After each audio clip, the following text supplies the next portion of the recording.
Chapter 252. As he waved his arms, blue veins appeared, and a layer of crimson energy appeared on the surface of his body. Another person began to follow Big Fool's movements and waved his arms.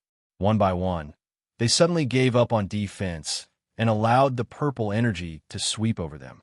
They began to dance according to Big Fool's movements and rhythm. Yuanshu's pupils suddenly shrank when he saw this scene. He could not help but exclaim, "Blood sacrifice war dance."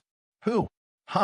23 people stomped their feet at the same time and slammed their right arms on their chests. Crimson energy suddenly swept over their bodies. Yuanshu's expression became extremely solemn when he saw this scene. The blood sacrifice war dance was a kind of oath dance performed by ancient people before a battle. It could be traced back to the earliest tribal period in this region. Every time the war dance began, it meant that the warriors were about to sacrifice their lives for their tribe and fight a bloody battle.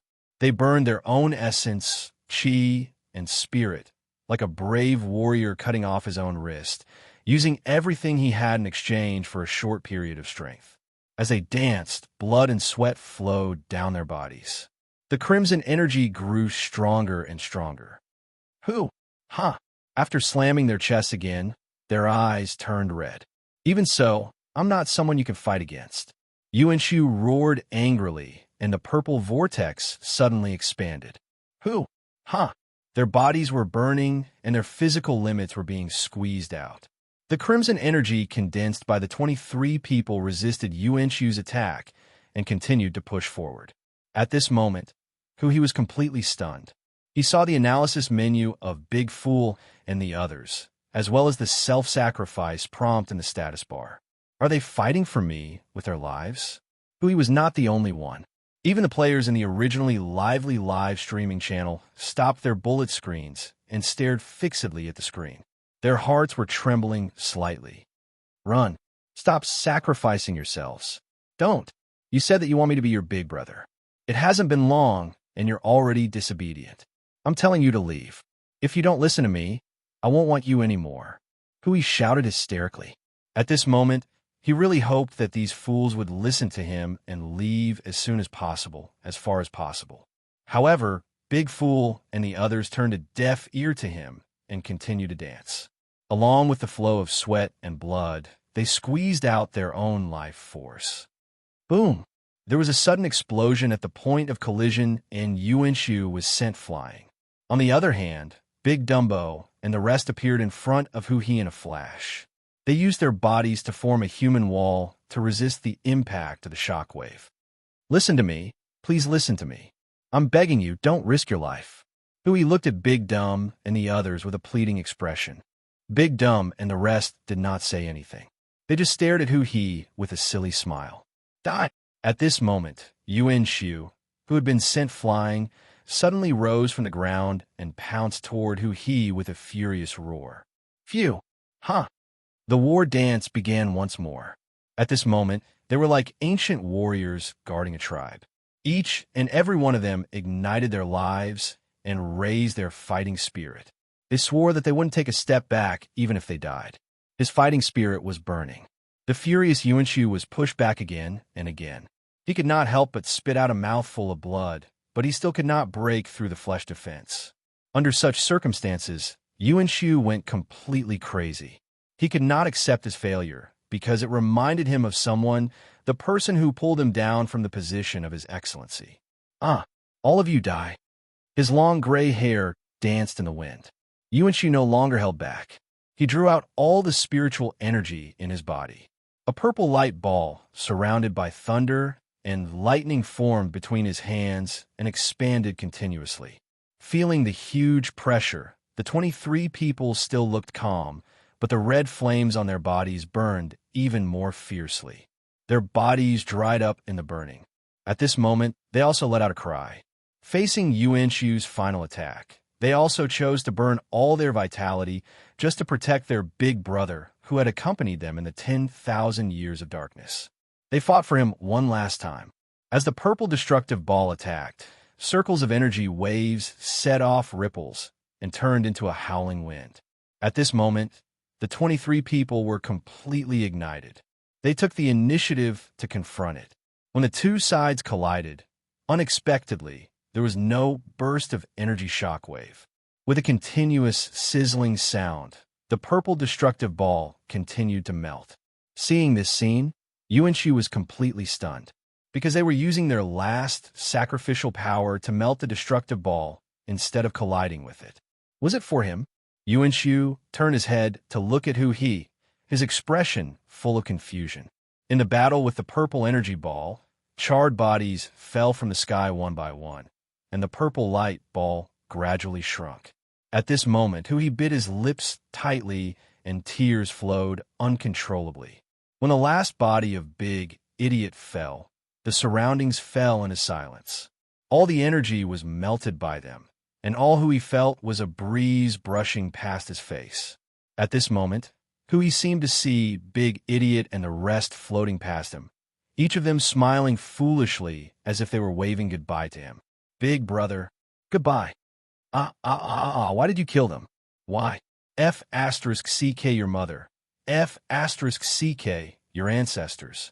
At this moment, Hui was completely enraged. He ran madly towards Yuanshu, who was on the verge of collapse. There was only one thought in his mind. Kill him. Kill him. Slap. Yuanshu slapped Hui away, and a sneer appeared on his weak face. There's no reason. They're all enemies, so they deserve to die. I just didn't expect them to be willing to use the blood sacrifice war dance to fight for you. I'm very shocked, but I also feel that it's a pity because the outcome can't be changed, can it? Hui's eyes were burning with anger. He slowly got up from the ground, wiped the blood from the corner of his mouth, and looked at Yuanshu with eyes full of resentment. However, Yuanshu only grinned. Although the process was unexpected, he still won in the end. At this moment, Hui suddenly turned around and came to the charred bodies of Big Idiot and the rest.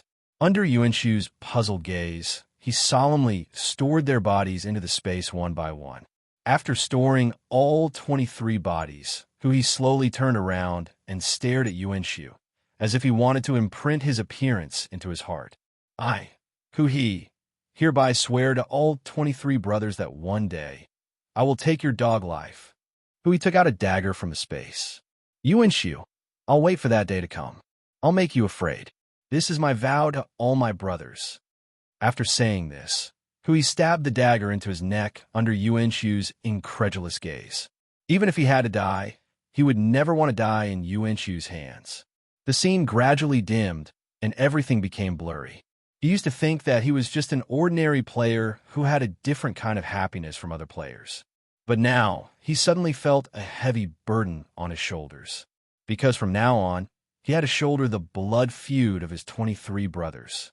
At this moment, he had an incomparable desire to become stronger because he understood how important strength was in this world where the strong preyed on the weak. Whether it was fake or real, nothing else mattered. At this moment, in Hui's heart, those 23 people were his brothers. At the moment when the scene completely dimmed, Hui seemed to see the simple, smiling faces again. He also saw the 23 bodies roaring and dancing, using the ancient warrior's battle dance to stimulate the limits of their bodies to protect him. He slowly closed his eyes, but tears fell again. Chapter 253. The gaming chamber opened slowly, but Hui did not get up. Instead, he lay there quietly with his eyes closed. He was the one who dug them out from the seal, and he was the one who brought them out of the endless darkness. If it wasn't for him, none of this would have happened. Hui initially wanted to use these 23 people for his own benefit. At that time, he did not have any psychological burden at all. However, just now, these 23 people pledged their loyalty to him with their flesh and blood. In the end, they even used their lives to protect his safety. All of this had greatly shaken his heart. He gradually clenched his fists, and his body trembled from the tension of his muscles. He had always thought that he was actually optimistic and a little cowardly. However, at this moment, Hui felt that he had never been so angry before. Yuanshu's sneer and indifference appeared in front of him. Hui screamed in his heart, wishing he could tear him apart. After venting his anger, Hui opened his eyes. 23 brothers, you will not disappear. In the future, you will walk side by side with me. I, who he, will bear your revenge. This is the first promise a cowardly man like me can make in my life." At this moment, who he had already made up his mind to refine all 23 brothers into zombie spirits. They would continue to accompany him and work hard for revenge. Looking at who dissipated in the wind in front of him, Yuanchu's expression was complicated. The development of the situation was beyond his expectations. Originally, he only wanted to subdue who had great potential, but he did not expect it to end in such a way. However, Yuanchu did not have any pity in his heart. Although he was shocked by the 23 people who risked their lives to protect him, an enemy was an enemy, and an enemy deserved to die. He would not sympathize with any enemy because he had walked this path step by step. If he had pity, he felt that he would have died on the road to becoming his excellency. Cough, cough. Yuanchu walked into the long ruined palace and arrived at the sealed entrance of the endless darkness. He reached out his hand and grabbed downwards. Immediately, the figure of Finshui, the Ghost King, appeared. Plop! The moment he appeared, Finshui, the Ghost King, knelt on the ground. His eyes were lifeless as he cowed out and muttered words like, "No, no." Looking at the battered Finshui, the Ghost King, Yuanchu shook his head. "Come and find me after you recover." Having said that, his figure turned into a phantom and headed toward the mysterious dragon tomb. In the darkened screen of the live stream, the players were no longer as noisy as before. Everyone was in deep sorrow. While the 23 figures shocked they also shocked everyone in the live streaming channel. The images of the 23 figures roaring and dancing were still vivid in their minds. This tragic scene reminded them of their old friends. Lu Mo, the fat chef, instructor Chu Feng. This was a real world because in the hearts of the players, they were real. At this moment, the players were enraged, completely enraged. In the regional channel, the players were shouting. They wanted to fight and kill Yuanchu. They entered the game one after another and began to gather in the Hidden Dragon. All of them looked determined. In fact, they all knew that their forces were no match for Yuanchu's army. But so what? They just wanted to vent their frustrations and fight hysterically. At this moment, Lu Wu started the expedition mission again. The Beiki army, which had been waiting for a long time, poured in. At this moment, both the European server and the original server had let go of their previous estrangement. This time, they were only fighting for the sake of those 23 people. They were players, but they were also humans, so they valued relationships. The 23 warriors had died for but they had also died for the players. Even if they were defeated in this battle, they had to kill until corpses littered the field and blood flowed for thousands of miles. They had to kill until their enemies trembled in fear. The incessant sound of the horn to a cymbal in the sky above the hidden dragon startled the evil king. He immediately flew into the air and arrived above the hidden dragon village. Immediately, he was shocked to find that there were more than 10 million players there, preparing for battle. "Are you guys crazy? What are you trying to do?" The evil king, who noticed Li Xing's figure, immediately landed and appeared beside him. "Evil king, don't stop us in this battle. Otherwise, you will be our enemy," Li Xing said indifferently. The evil king had no idea what was going on. The entire player clan was preparing for battle. He did not want to lose this powerful subordinate army, just like that. Looking around and seeing the solemn faces, the evil king, who wanted to reprimand them, was speechless.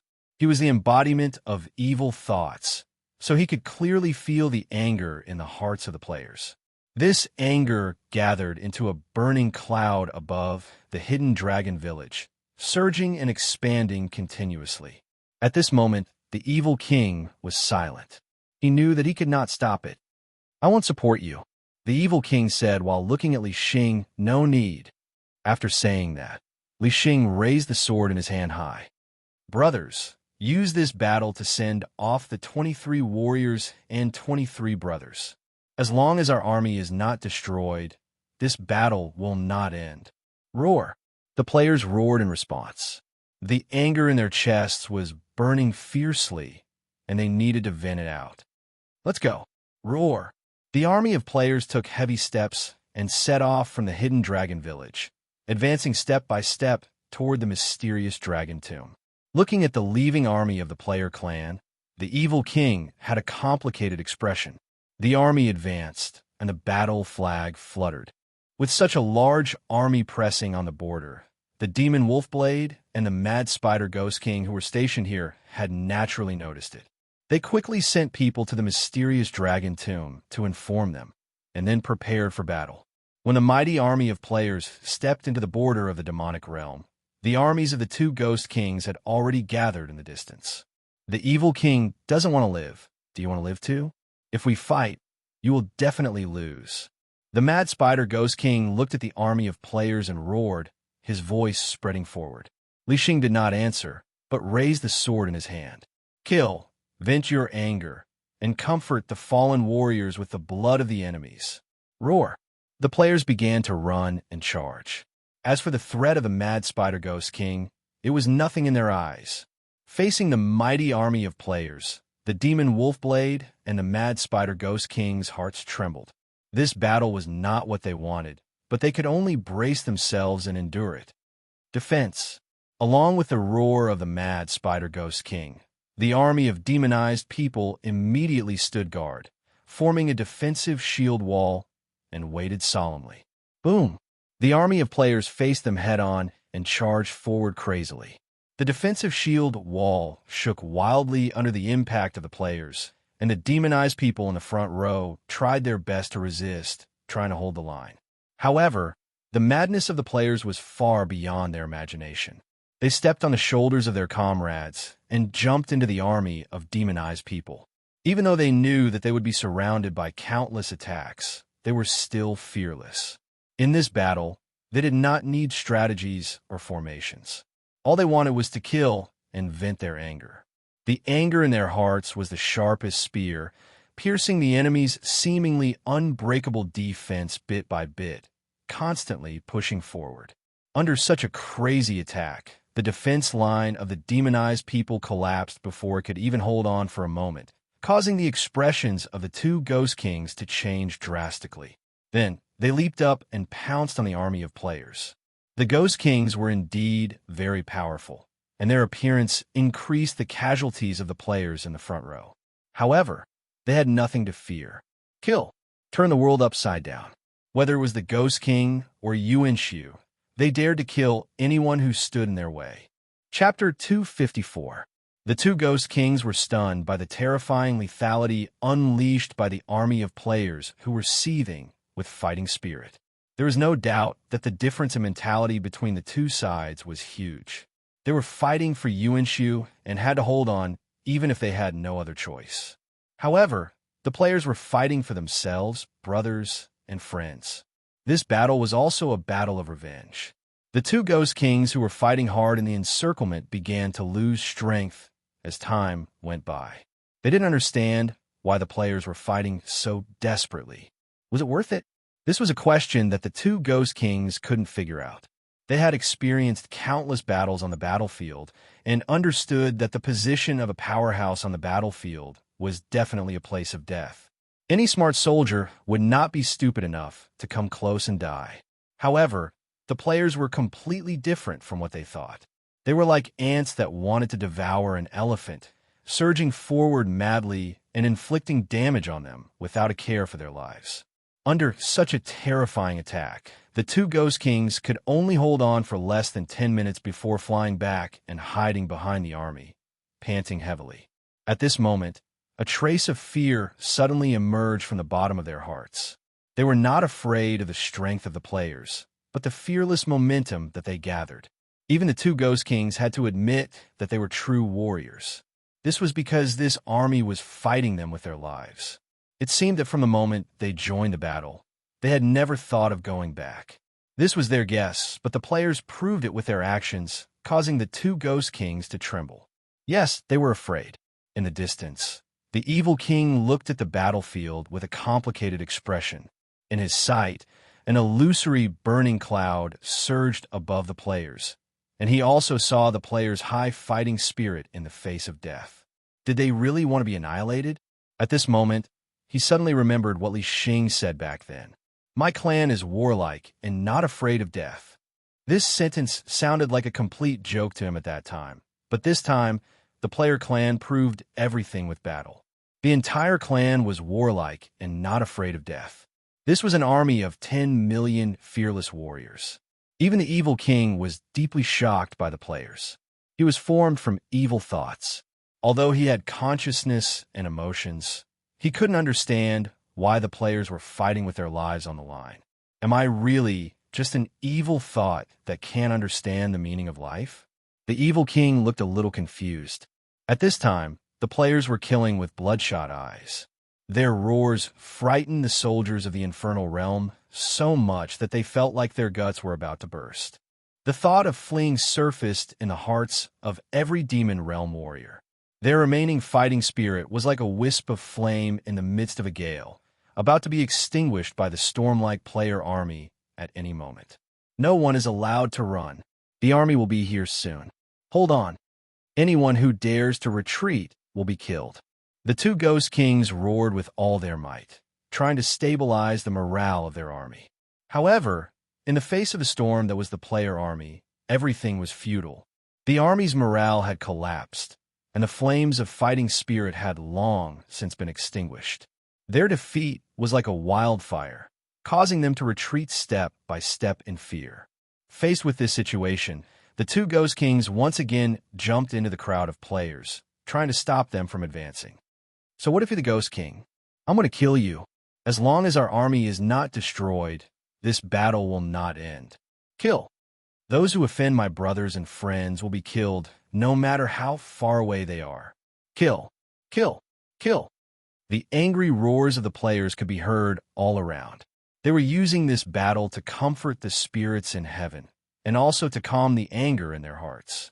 The players' massacre continued, and the Infernal Realms army retreated step by step. Some of the soldiers even lost their fighting spirit and began to flee.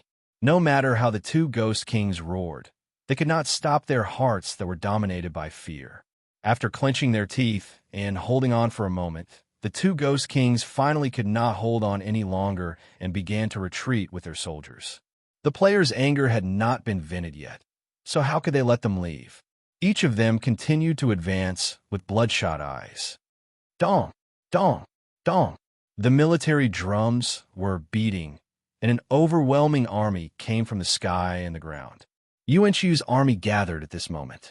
The appearance of the reinforcements surprised the two Ghost Kings, and they began to command the Infernal Realms army to launch another counterattack. However, the players' expressions did not change at all. From the moment they set off, no one wanted to return alive. To them, this battle was just the beginning. The joint army of the 8 Ghost Kings and more than 10 Ghost Generals gathered. At this moment, the huge military power of Yuanchu's army was displayed. By the 4th hour of the battle, the battlefield was littered with corpses, and nearly 1/3 of the players' army had been wiped out. But so what? Fearlessness and anger were their best weapons and sources of strength. As long as they were alive, they would fight. Fight! Fight! Although they had a huge advantage, it was undeniable that every commander of Yuanchu's army was trembling. Did they want to be annihilated? One of the Ghost Kings asked with a trembling voice. As soon as he said that, all the Ghost Kings fell silent. Who? Huh? In the army's live chat channel, the players shouted the warriors' war dance before they left. Beiki army, kill with me. Our blood is boiling. We can't sleep this night. We can't stop this battle. Shinshu army, kill with me. Let's exchange our blood for the enemy's guts. Li Xing and Lu Chai shouted the oath in the army's live chat channel at the same time, making the players' blood boil. Corpses littered the field, and blood flowed for thousands of miles. This was their blood sacrifice. The 23 warriors protected Hu-He with the blood sacrifice war dance, so they would return the favor with the enemy's blood. At this moment, a figure appeared in the sky. He looked down at the players below, his eyes full of shock. Against the backdrop of the corpses on the ground, the sound of battle was like a tragic elegy, shocking everyone. At this moment, Yuan was touched. He admitted that the players who were fighting with their lives on the line were warriors worthy of his respect. But enemies were enemies after all. Since they took the initiative to attack, Yuan would not show them any sympathy. His eyes were filled with murderous intent. At this moment, his figure crashed toward the army of players like a comet. Old Yuan, since you're so heartless, I'll use your worthless life as a sacrifice for my 23 warriors. Kill. As the wind howled, all the players looked up at Yuan, who was descending from the sky. They raised their weapons high up in the air, and their fighting spirit was like the clouds of fighting spirit that had gathered in the sky, surging and burning. Roar! All the players shouted in unison, waiting for Yuan-Chu's arrival. At this moment, they were not afraid. They only hoped to use their own strength to leave a mark on Yuan-Chu's body. Just as Yuan-Chu was about to collide with the army of players, a black shadow suddenly appeared and firmly blocked Yuan-Chu's attack, pushing him back. When the black fog dissipated, the evil king's figure stood in the air. "From now on, your opponent is me," said the evil king calmly as he looked at Yuan-Chu, who was flying backward. Seeing the evil king's appearance, Yuan-Chu's face turned pale. "You said you wouldn't come." Li Xing raised his head and said. Upon hearing this, the evil king turned his head and laughed sinisterly. "Ha ha ha, you're all my soldiers. From this moment on, I officially recognize you. So I'll stop Yuan-Chu in this battle." After saying this, the evil king suddenly turned his head and roared. His body suddenly turned into a huge statue and pounced toward Yuan-Chu. Roar! With Yuan-Chu blocked, the players changed their direction again and killed the enemies that were coming from all directions. Chapter 255. Although Yuan-Chu was powerful, he had been injured in the previous battle. Facing the evil king's close combat oppression, he could only fight passively and was unable to support Yuan-Chu's army below. At this moment, the players were united as before, charging forward with indomitable will. "Tonight, we are brothers who fight side by side. Tonight, we are death warriors who are unafraid of death. Tonight, we are warriors who are bathed in blood. Tonight, we are not fighting for victory, but to erase the resentment in our hearts." Besieged on all sides, the beating of the war drums and the shouts of the enemies assaulted the eardrums of the players. They turned around, brandished their weapons, roared at the sky, and took a step forward at the same time. Boom! The ground shook. Kill! Accompanied by the shouts, the players once again launched a fearless charge. The blood of the enemies was the best gift for the dead warriors. At this moment, they had forgotten that they were just players and were completely immersed in the battle. The smell of blood lingered at the tip of their noses. The so-called cruelty of the battlefield belonged to the enemies, while the players only had the burning fighting spirit. Faced with the continuous deaths of his subordinates, Yuan-Chu wanted to go down and support them several times. However, under the control of the evil king, he could only defend and was unable to do so. Turning his head to look at the blood-soaked players below, the corner of the evil king's mouth curled up. Is dying in battle an honor? What a terrifying race. "Evil king, you will regret making me your enemy," Yuan-Chu shouted. The evil king did not say a word. His figure flashed again, and his giant palm slammed down. Long dragons formed around his arm, then roared and bit at Yuan-Chu. Facing the evil king, who was pestering him, Yuan-Chu's hostility skyrocketed. In fact, the reason why he was unwilling to continue fighting with the evil king was because he knew that the evil king could not die. Even if he won, it would be of no use. The most important thing was to help the army reduce the losses. After all, he could not lose this army. This was where he would have the right to speak to the outside world after he took control of this region in the future. They are lunatics. They are lunatics. After being repelled again, a ghost king could not help but roar. He had never met such an opponent before. He was really afraid. It was obviously a huge advantage, but from the ghost king's point of view, it felt like the players were the attackers, while they were passively defending. At this time, more than half of the player army had been killed or injured. However, they did not stop advancing, resolutely advancing step by step. Their swords were still as sharp as ever, reaping the lives of their enemies. The players weren't afraid of death, but they were. The fallen figures were the warriors that they had painstakingly trained. They were their most important external force. Seeing their clansmen fall in droves, their hearts couldn't help but tremble. If they could, they really wanted to retreat. They didn't want to accompany the lunatics anymore. But under the frenzied attacks of the players, even the right to abandon the battle was taken away. In the endless slaughter, the silhouettes of the players fell one after another, only to be immediately replaced by those who came later, shouldering the fighting spirit of their comrades and continuing forward with their swords. They had really managed to leave the enemy's corpses strewn all over the ground and blood flowing for thousands of miles. As time passed, the number of comrades decreased, but the players became fiercer and fiercer. They were like hungry wolves.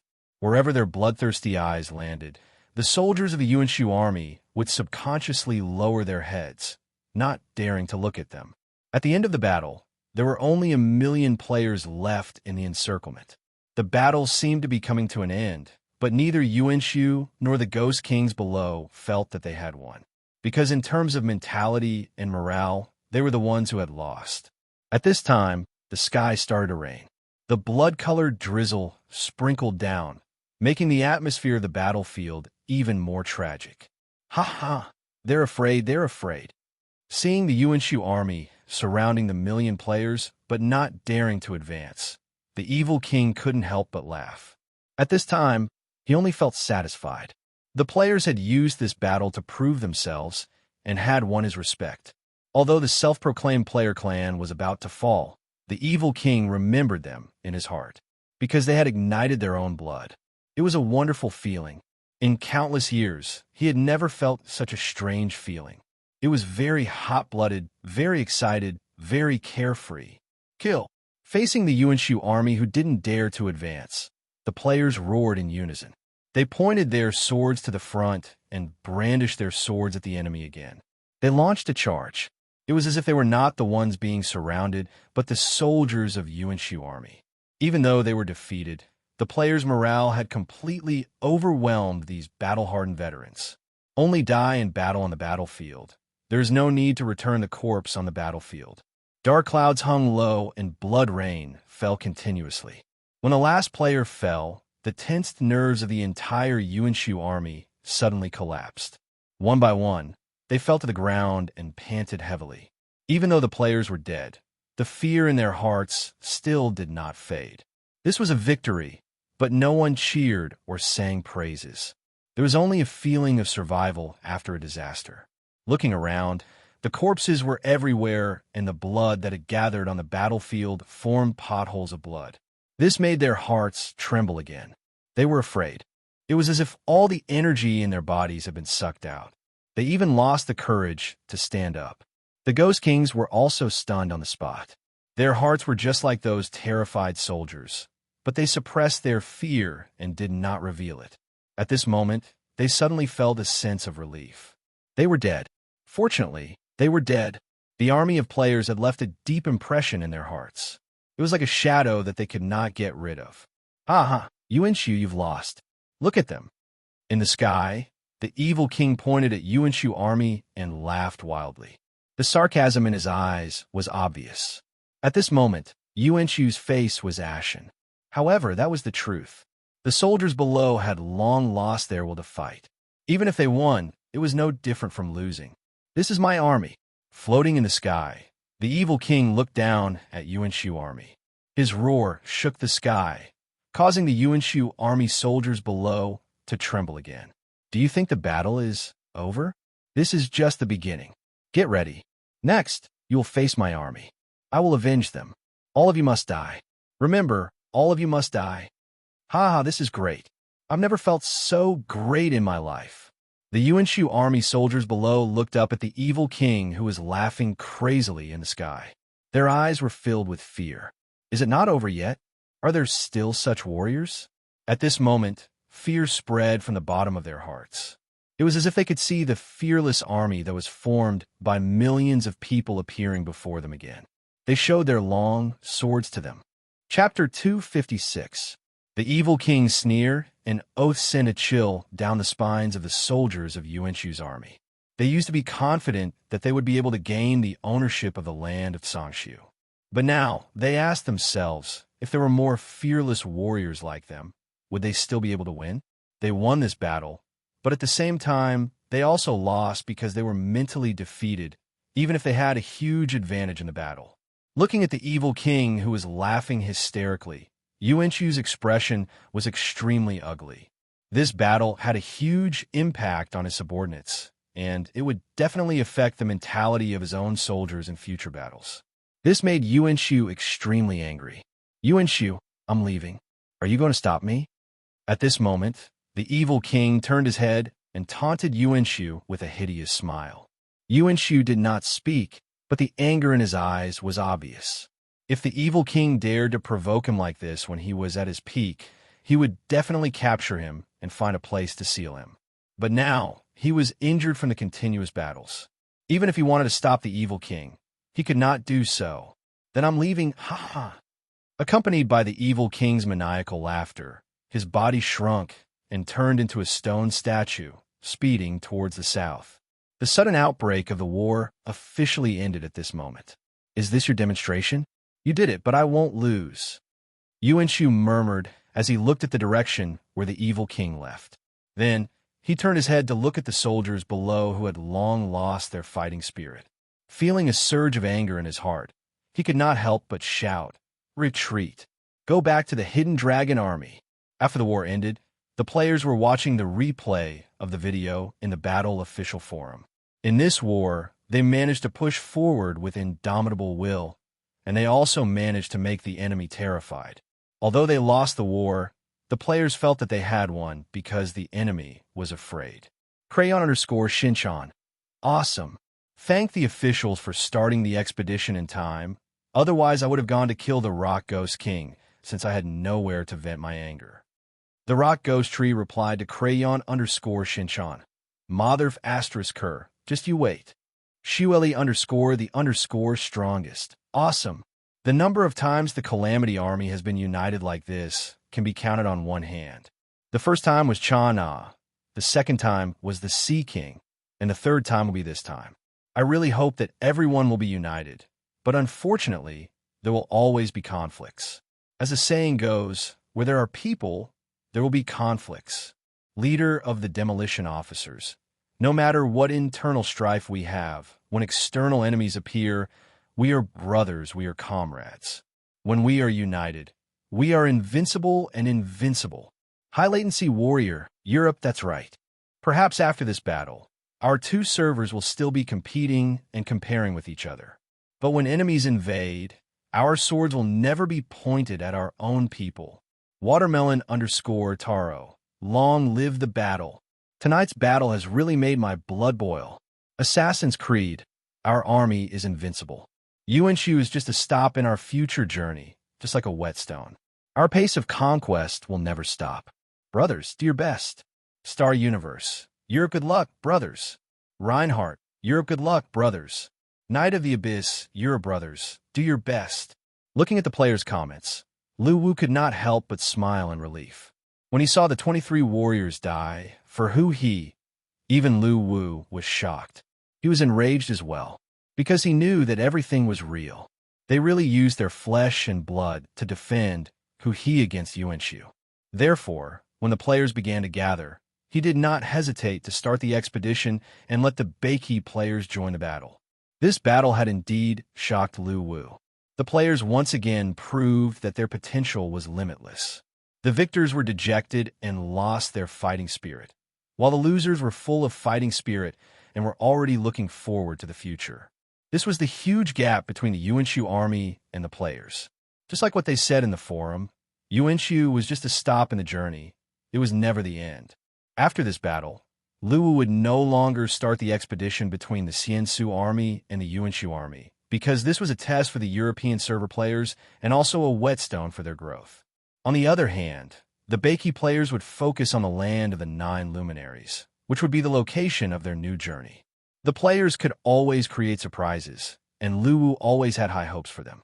The battle ended in the Hidden Dragon Village. A stone statue came from afar and landed in the village. Looking at the surrounding buildings and empty streets, the evil king's heart was filled with emotions. This is a true fighting clan.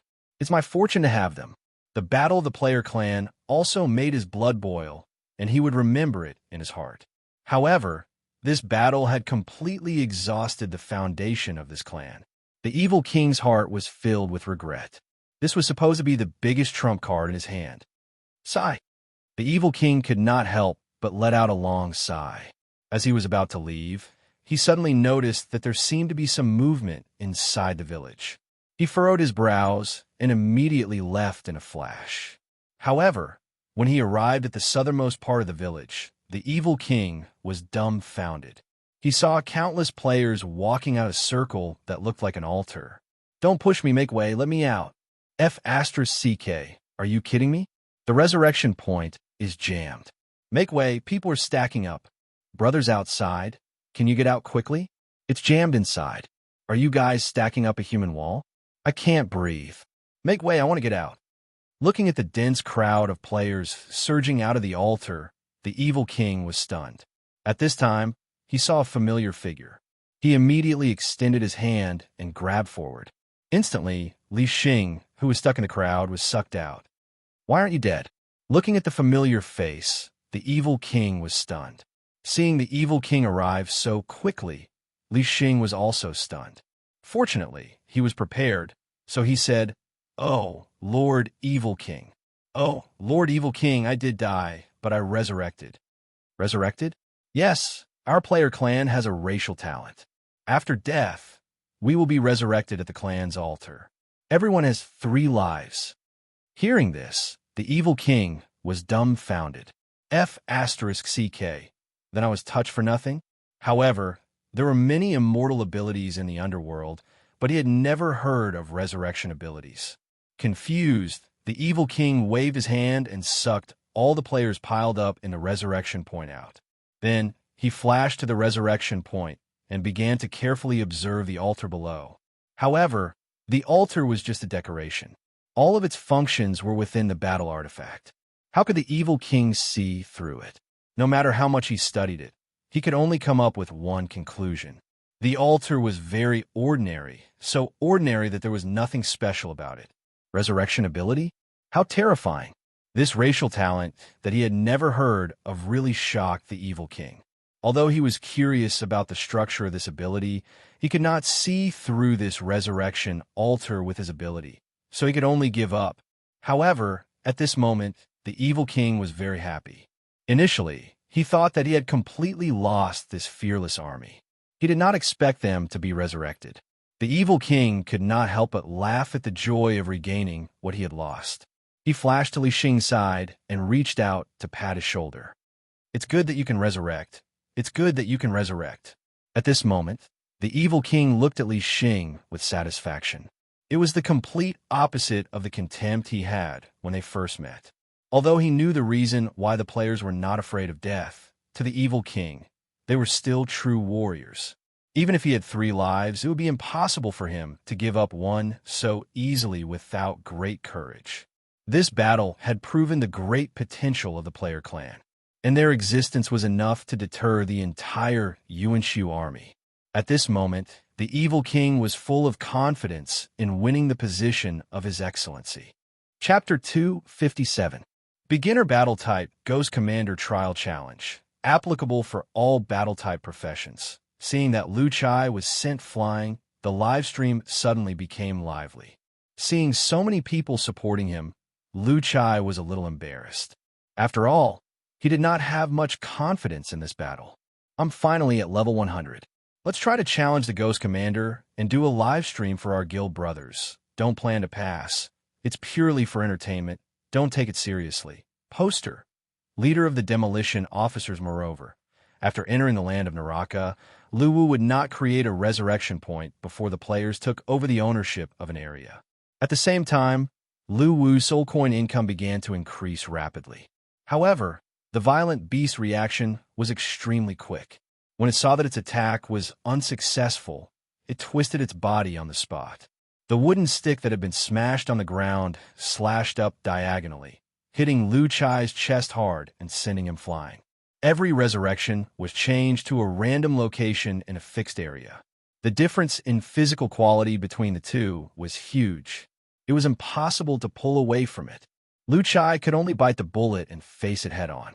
Crayon_Shinchan replied to A_large_wolf dog. Since you're sticking to me, I'll pet your head first. Laughing emoji. After pressing the confirm button, his vision dimmed.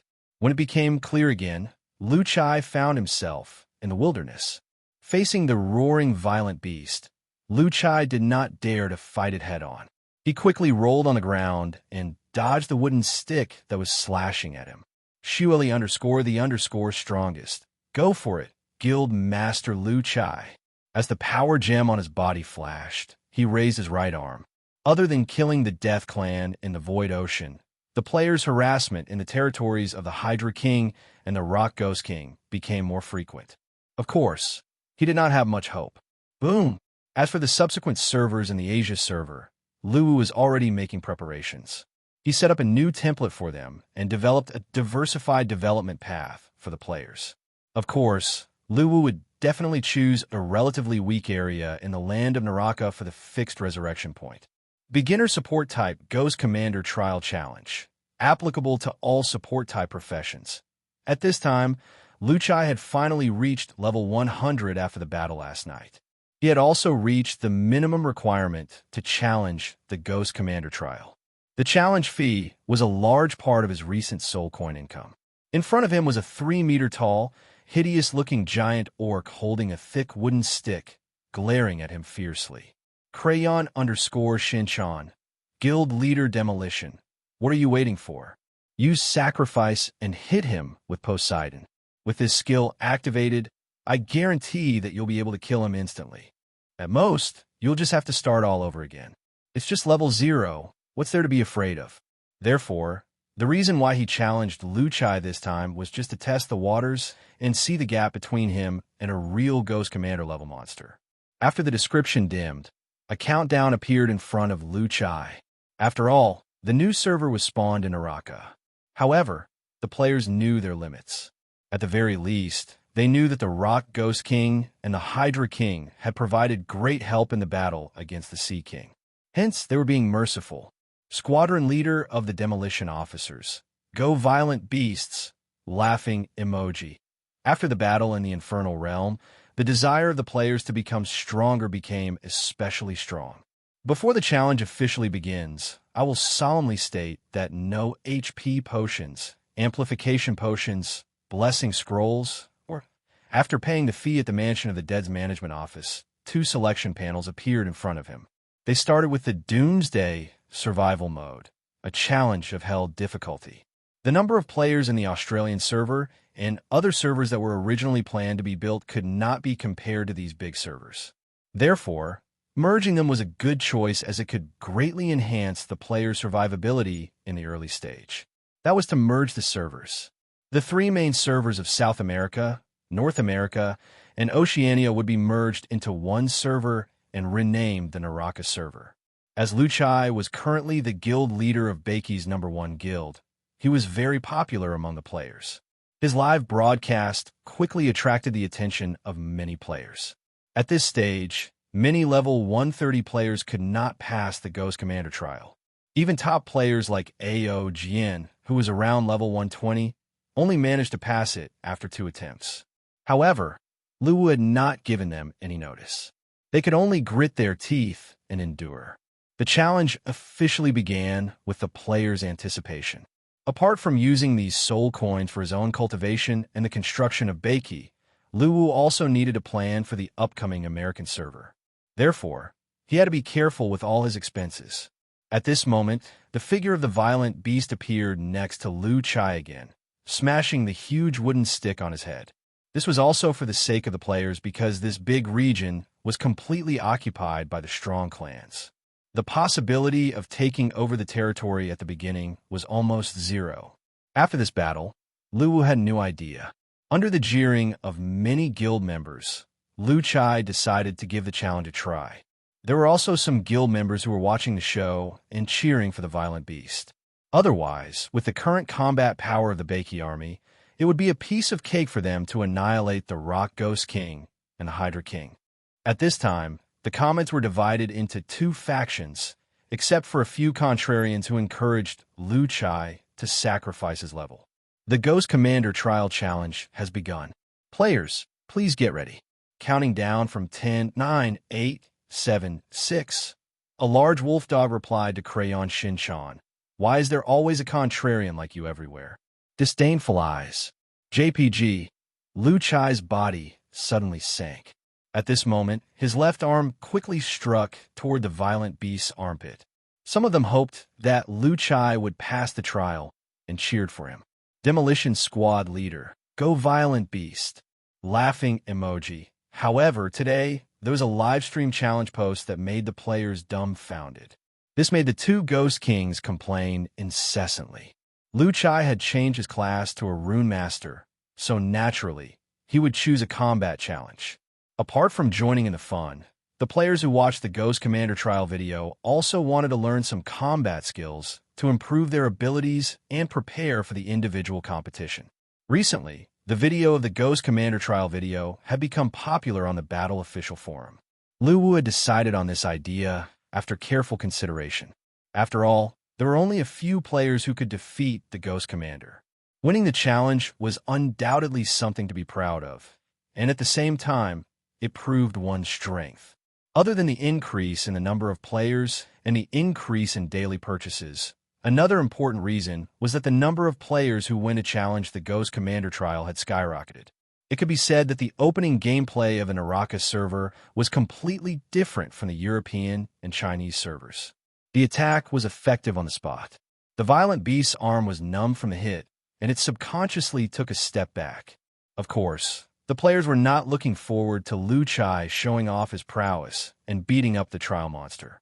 Instead, they wanted to see Liu Chai's battered and exhausted appearance so that they could mock him with the subtitles. In this chaotic region, there were many strong clans and many forbidden areas that could give birth to evil creatures. It was extremely difficult to survive here. Liu Chai's combat talent was undoubtedly strong. Seeing that his attack was effective, he did not hesitate at all. He immediately took a step forward and pushed the wooden stick away with his right arm. Then, he hit the violent beast's chest hard and pushed it back again. Random drawing of Ghost Commander level monster ended. Monster is violent beast, beginner stage of Ghost Commander. Random drawing of scenario ended. Scenario is skill demonstration area. Chapter 258. The battle between Liu Chai and the violent beast was very exciting. As they were both close combat, the scene was very violent. The players who were watching the live broadcast were very satisfied. It was as if they were watching an action blockbuster. However, as time went by, the players realized that Liu Chai's fighting style had changed. After figuring out the violent beast's attacking style, Liu Chai became more confident as he fought because he realized that he had a huge advantage. The defense of his right arm was unbreakable. In the following battles, whenever the violent beast's giant stick smashed down, Liu Chai would raise his right arm to meet it. Then, he would counterattack. With the invincible defense of Mu Zhiguang's right arm, the violent beast with the combat power of a Ghost Supreme Commander could not break his defense at all.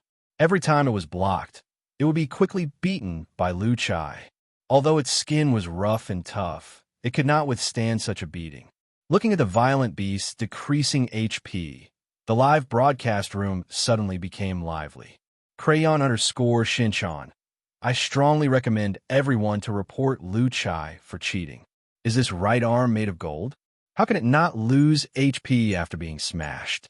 I suggest the officials to investigate this matter thoroughly. Laughing emoji. Shueli_the_strongest. When did Boss Liu master the Qilin arm? Laughing emoji. Assassin_Creed. The Qilin right arm is terrifying. Laughing emoji. Invincible_loneliness. There should be a wet story behind this arm. Laughing emoji. Peppa_Boar. Haha. President Liu's way of passing the trial is too ridiculous. It's equivalent to holding up an invincible shield.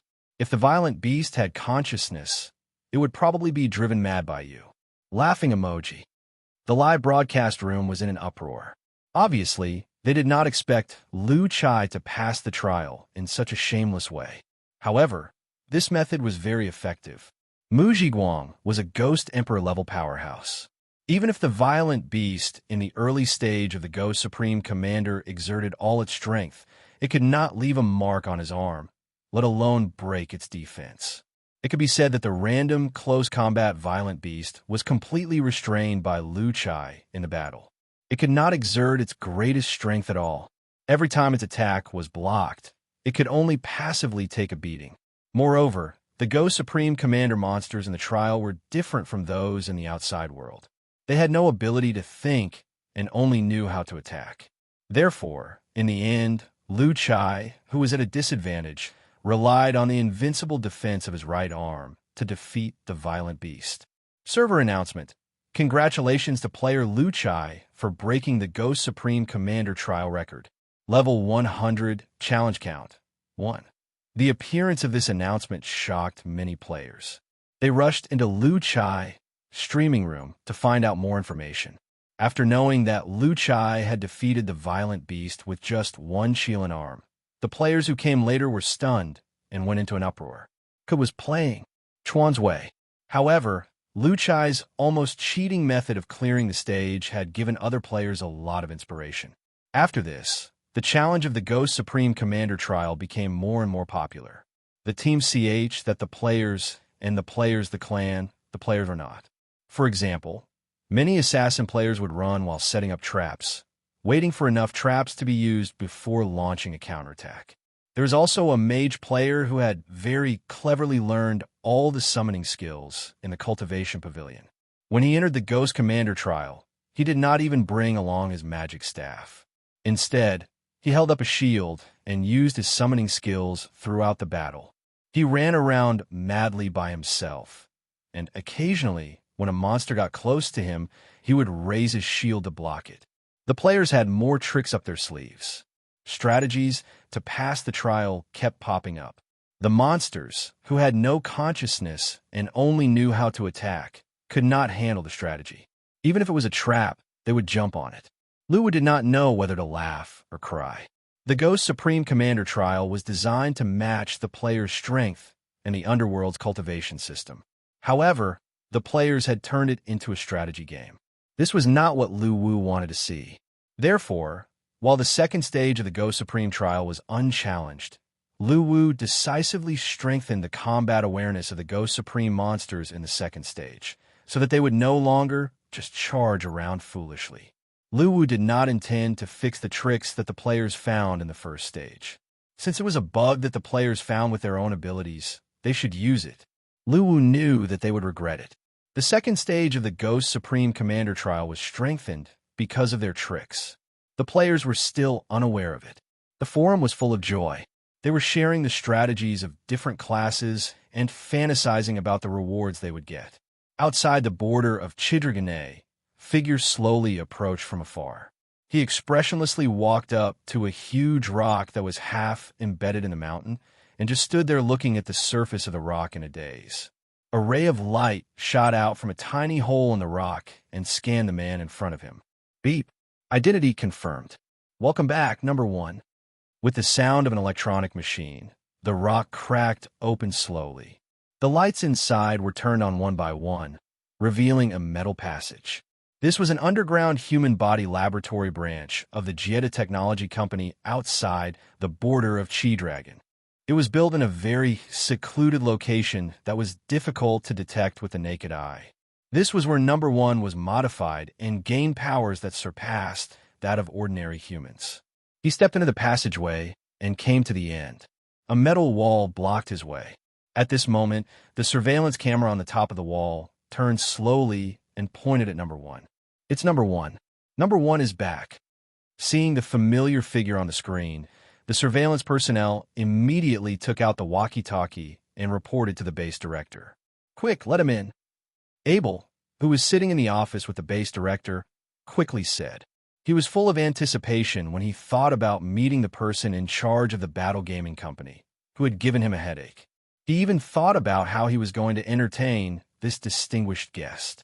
As the metal door opened, an elevator leading to the underground was revealed. Number 1 immediately stepped into it. Number 1, go to the base director's office.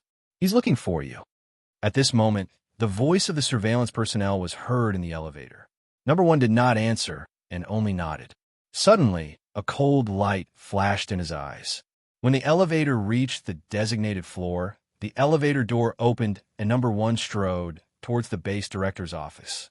Along the way, he passed by the human body experiment warehouse and saw countless human bodies immersed in the nutrition chamber. These people's bodies were covered with scars, and some of their skin had even ulcerated. They looked to be in great pain. Their eyes were tightly shut, and they could only fall asleep with the help of hypnotic potions. When he arrived at the base director's office, Number 1 did not knock on the door. Instead, he opened the door and walked straight in. Seeing Number 1's arrival, Abel and the base director were stunned. "Why did you come in without knocking?" The base director immediately scolded. He was the authority in this base.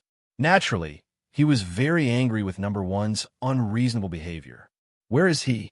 Where's the person in charge of Battle Online? Abel did not care about this. He only wanted to see the person in charge of Battle Online. Therefore, when he saw that Number 1 came alone, he suddenly felt very anxious. After all, Battle Online was about to open the American server. If this matter was not settled, their market in the American server would be taken away by the Black Sea Corporation, just like the local and European servers. "I'm asking you, where is he?" Seeing that Number 1 did not speak, Abel immediately walked in front of him, grabbed his collar, and roared. At this moment, a ferocious smile appeared on Number 1's face. With a fierce look in his eyes, he raised his hand and grabbed Abel's head, slamming it against the wall. Smack! Like a watermelon being split open, blood splattered everywhere. The base director, who was standing at the side, was instantly stunned by this scene. Chapter 259. As soon as Number 1 entered the door, the base director felt something was wrong. However, he still believed that Number 1 could be trusted after being brainwashed countless times. However, when Number 1 killed Abel without hesitation, he was completely shocked. Looking at Abel's body slowly sliding down the wall, the base director's heart trembled. "Number 1, what are you doing? Are you crazy? I'm ordering you to get out now." Number 1 did not answer. Instead, he strode towards the terrified base director. At this time, he had been re-brainwashed and reformed by Bailey. Naturally, the base director's order had no effect on him. Looking at Number 1, who was approaching, the base director quickly opened the drawer and pressed the regional alarm button in panic. Beep, beep, beep, the alarm rang at this moment. However, Number 1 was already approaching, and the base garrison could not provide support in time. At this moment, Number 1 reached out his hand and strangled the base director's neck, lifting him up bit by bit. The base director immediately began to struggle, slapping Number 1's arm randomly. His face gradually turned red due to the lack of oxygen. Crack! As the blue veins on Number 1's arm bulged, the base director's neck suddenly twisted, and he stopped struggling. After dropping the base director's body, Number 1 turned to the door and reached out to open it. Click, click! The sound of guns being loaded rang out. Unknowingly, the base garrison had gathered again. Number 1, hand over the base director. The leader, who was fully armed, shouted at Number 1. Seeing this, Number 1 took a step back into the room and closed the door. Then, with a roar, his muscles tightened, and he slammed into the wall on the side. Boom! The thick wall collapsed instantly under the impact of Number 1. The base guards outside were also taken aback. They immediately raised their guns and aimed at the dusty area. Roar! At this moment, a figure shot out from the haze, rushed into the garrison, and began to kill. At such a close distance, it was easy to accidentally shoot. They could only put down their guns and pull out their daggers, trying to stop Number 1, who had gone berserk. However, Number 1, who had been reformed by Bailey, was much stronger than before. The daggers could not break through Number 1's tough skin. At this moment, Number 1 was like a killing machine. The killing techniques he had trained for many years were on full display at this moment. In less than a moment, the 10 guards of the base were beheaded on the spot. After shaking off the blood flowing on his arm, Number One suddenly turned his head and looked at the surveillance camera installed in the corner of the wall. A ferocious smile appeared on his face. Seeing this scene, the heart of the monitoring personnel trembled. He quickly pressed the base alarm button next to him, then picked up the walkie-talkie and connected to the base deputy director's communication channel. Director Lee, Number One has betrayed us. Number One has betrayed us. Now Director Lee has been killed. We need backup. What? The director is dead? Deputy Director Lee, who was looking at the recent human experiment data in the database, was shocked. He hurriedly turned around and sprinted into the laboratory. At the same time, he ordered the base's surveillance personnel to deploy the entire base's garrison forces to stop Number One.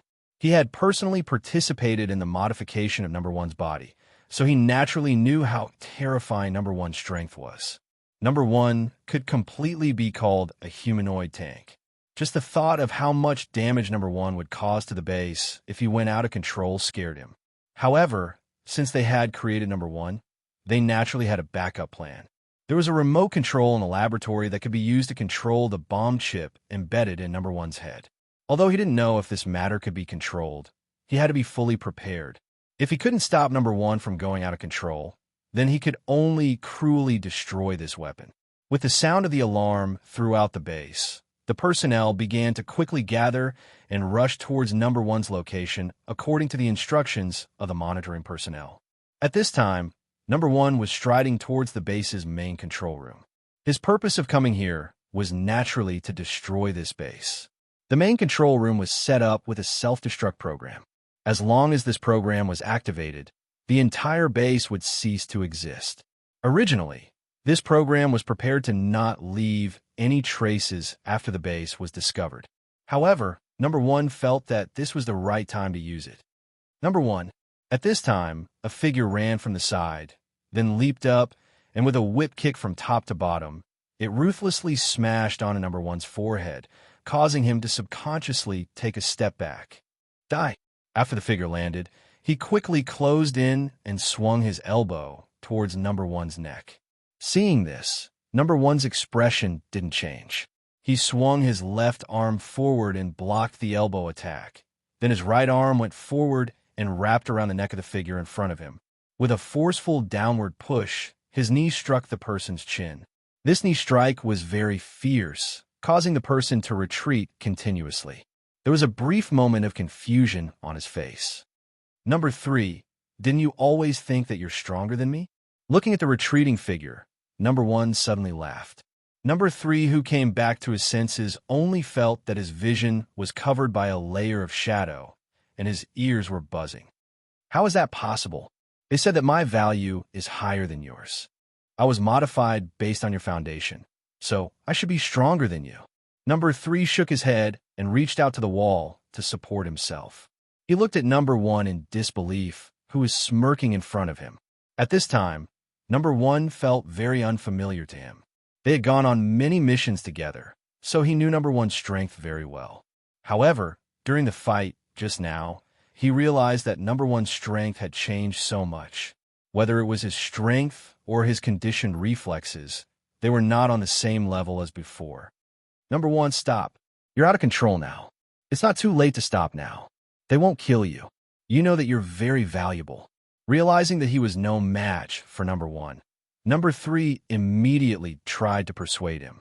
Number One suddenly sneered, then walked towards Number 3. The muscles on his arms began to contract, revealing many green veins. Number One, you're going to kill me. Number 3's pupils shrank when he saw this. Everyone in the base, of course, including you.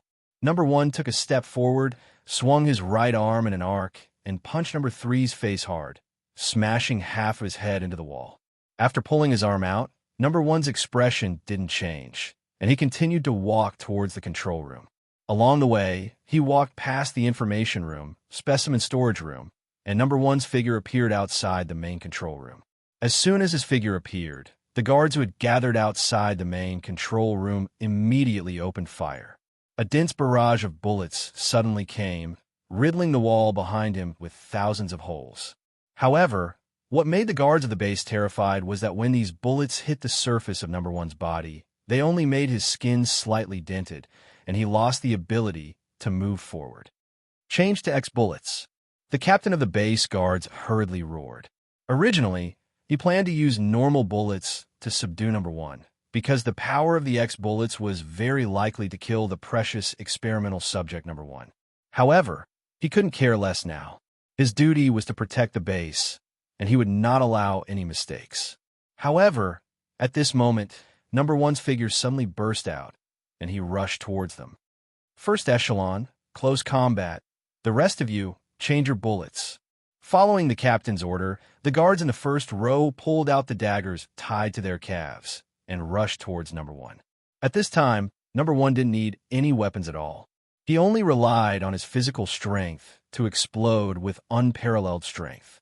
The guards in the first row didn't even last for a moment before they were all killed. This scene really frightened the guards present. Fortunately, at this time, the bullets had been successfully changed, and they once again aimed the muzzle at number one. Wait. At this time, a figure hurried over from the back of the guards.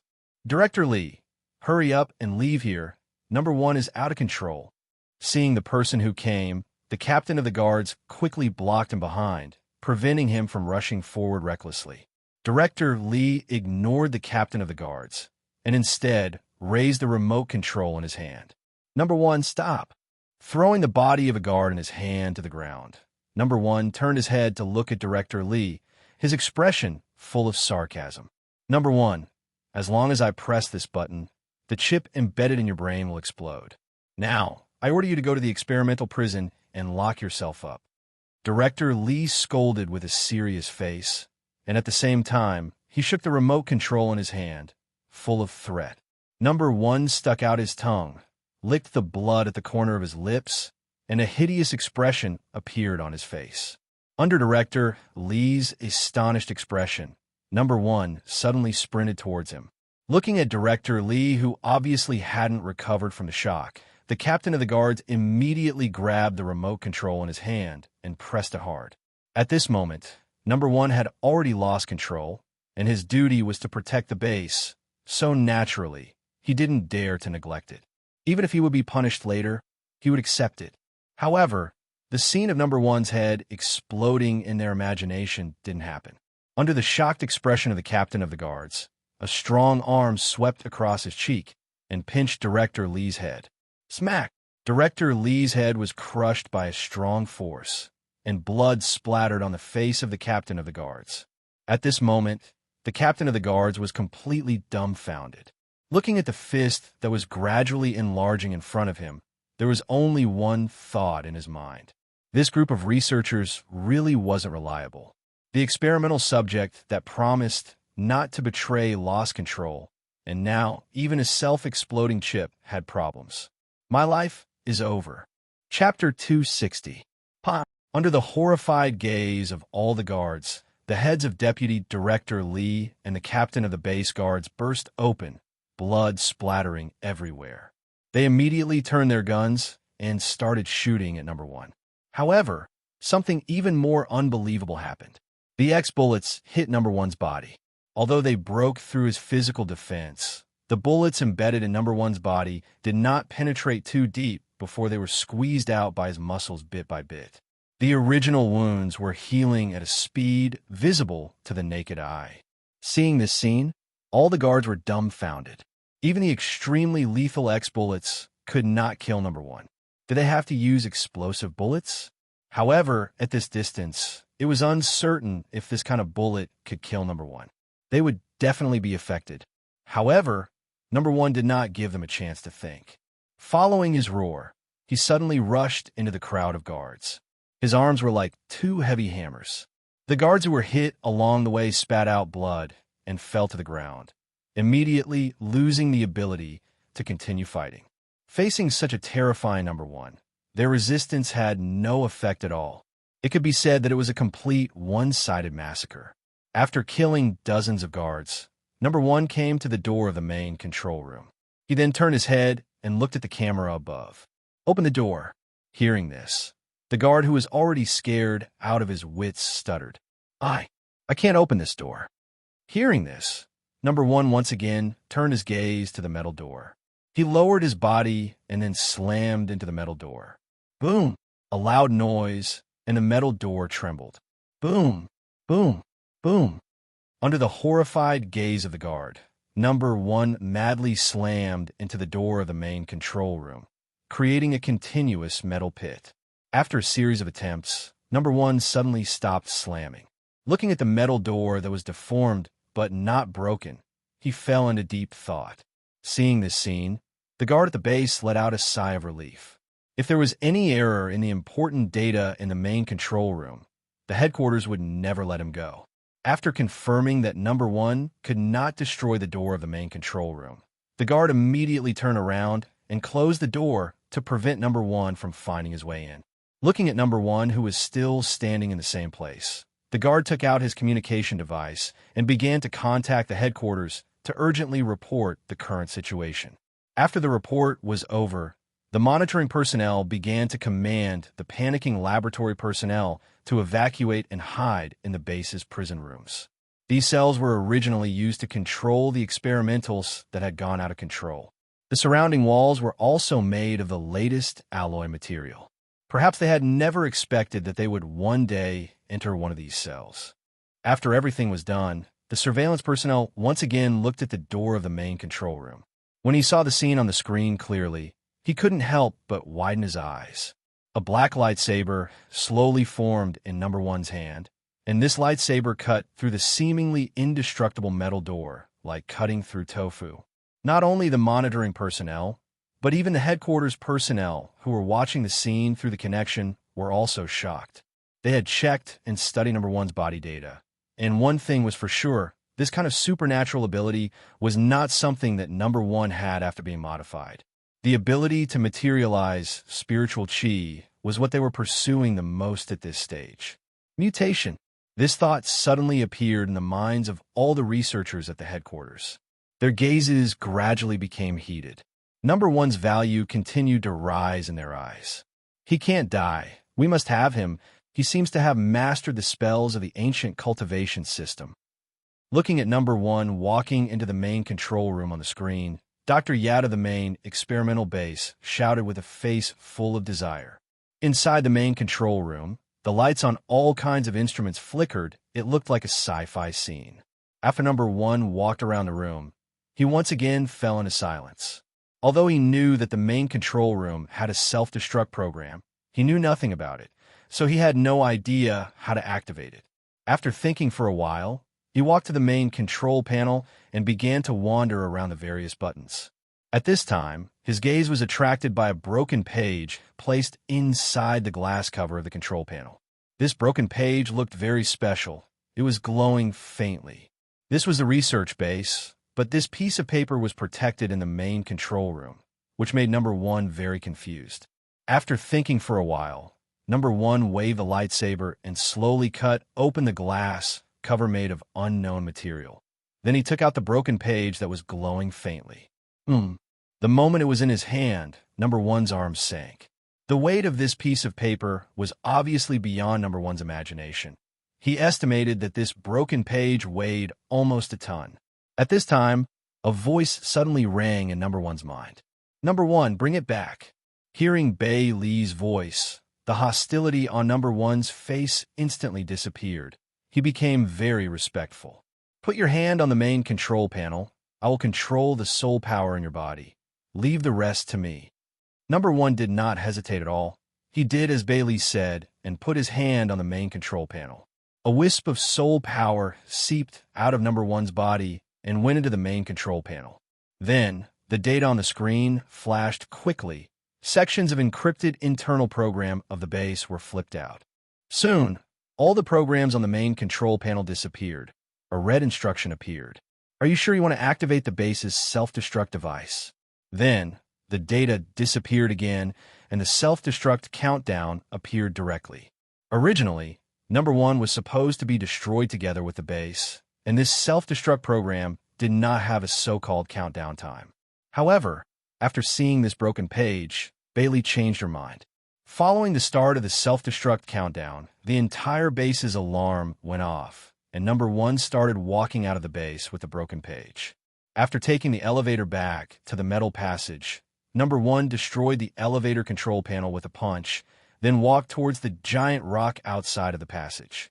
Hearing the self-destruct countdown, all the researchers in the cell panicked. Some of them even cried out in fear. They opened the cell and ran out like crazy. Even the monitoring personnel did not have the thought of hiding in the cell, so they followed them and ran out.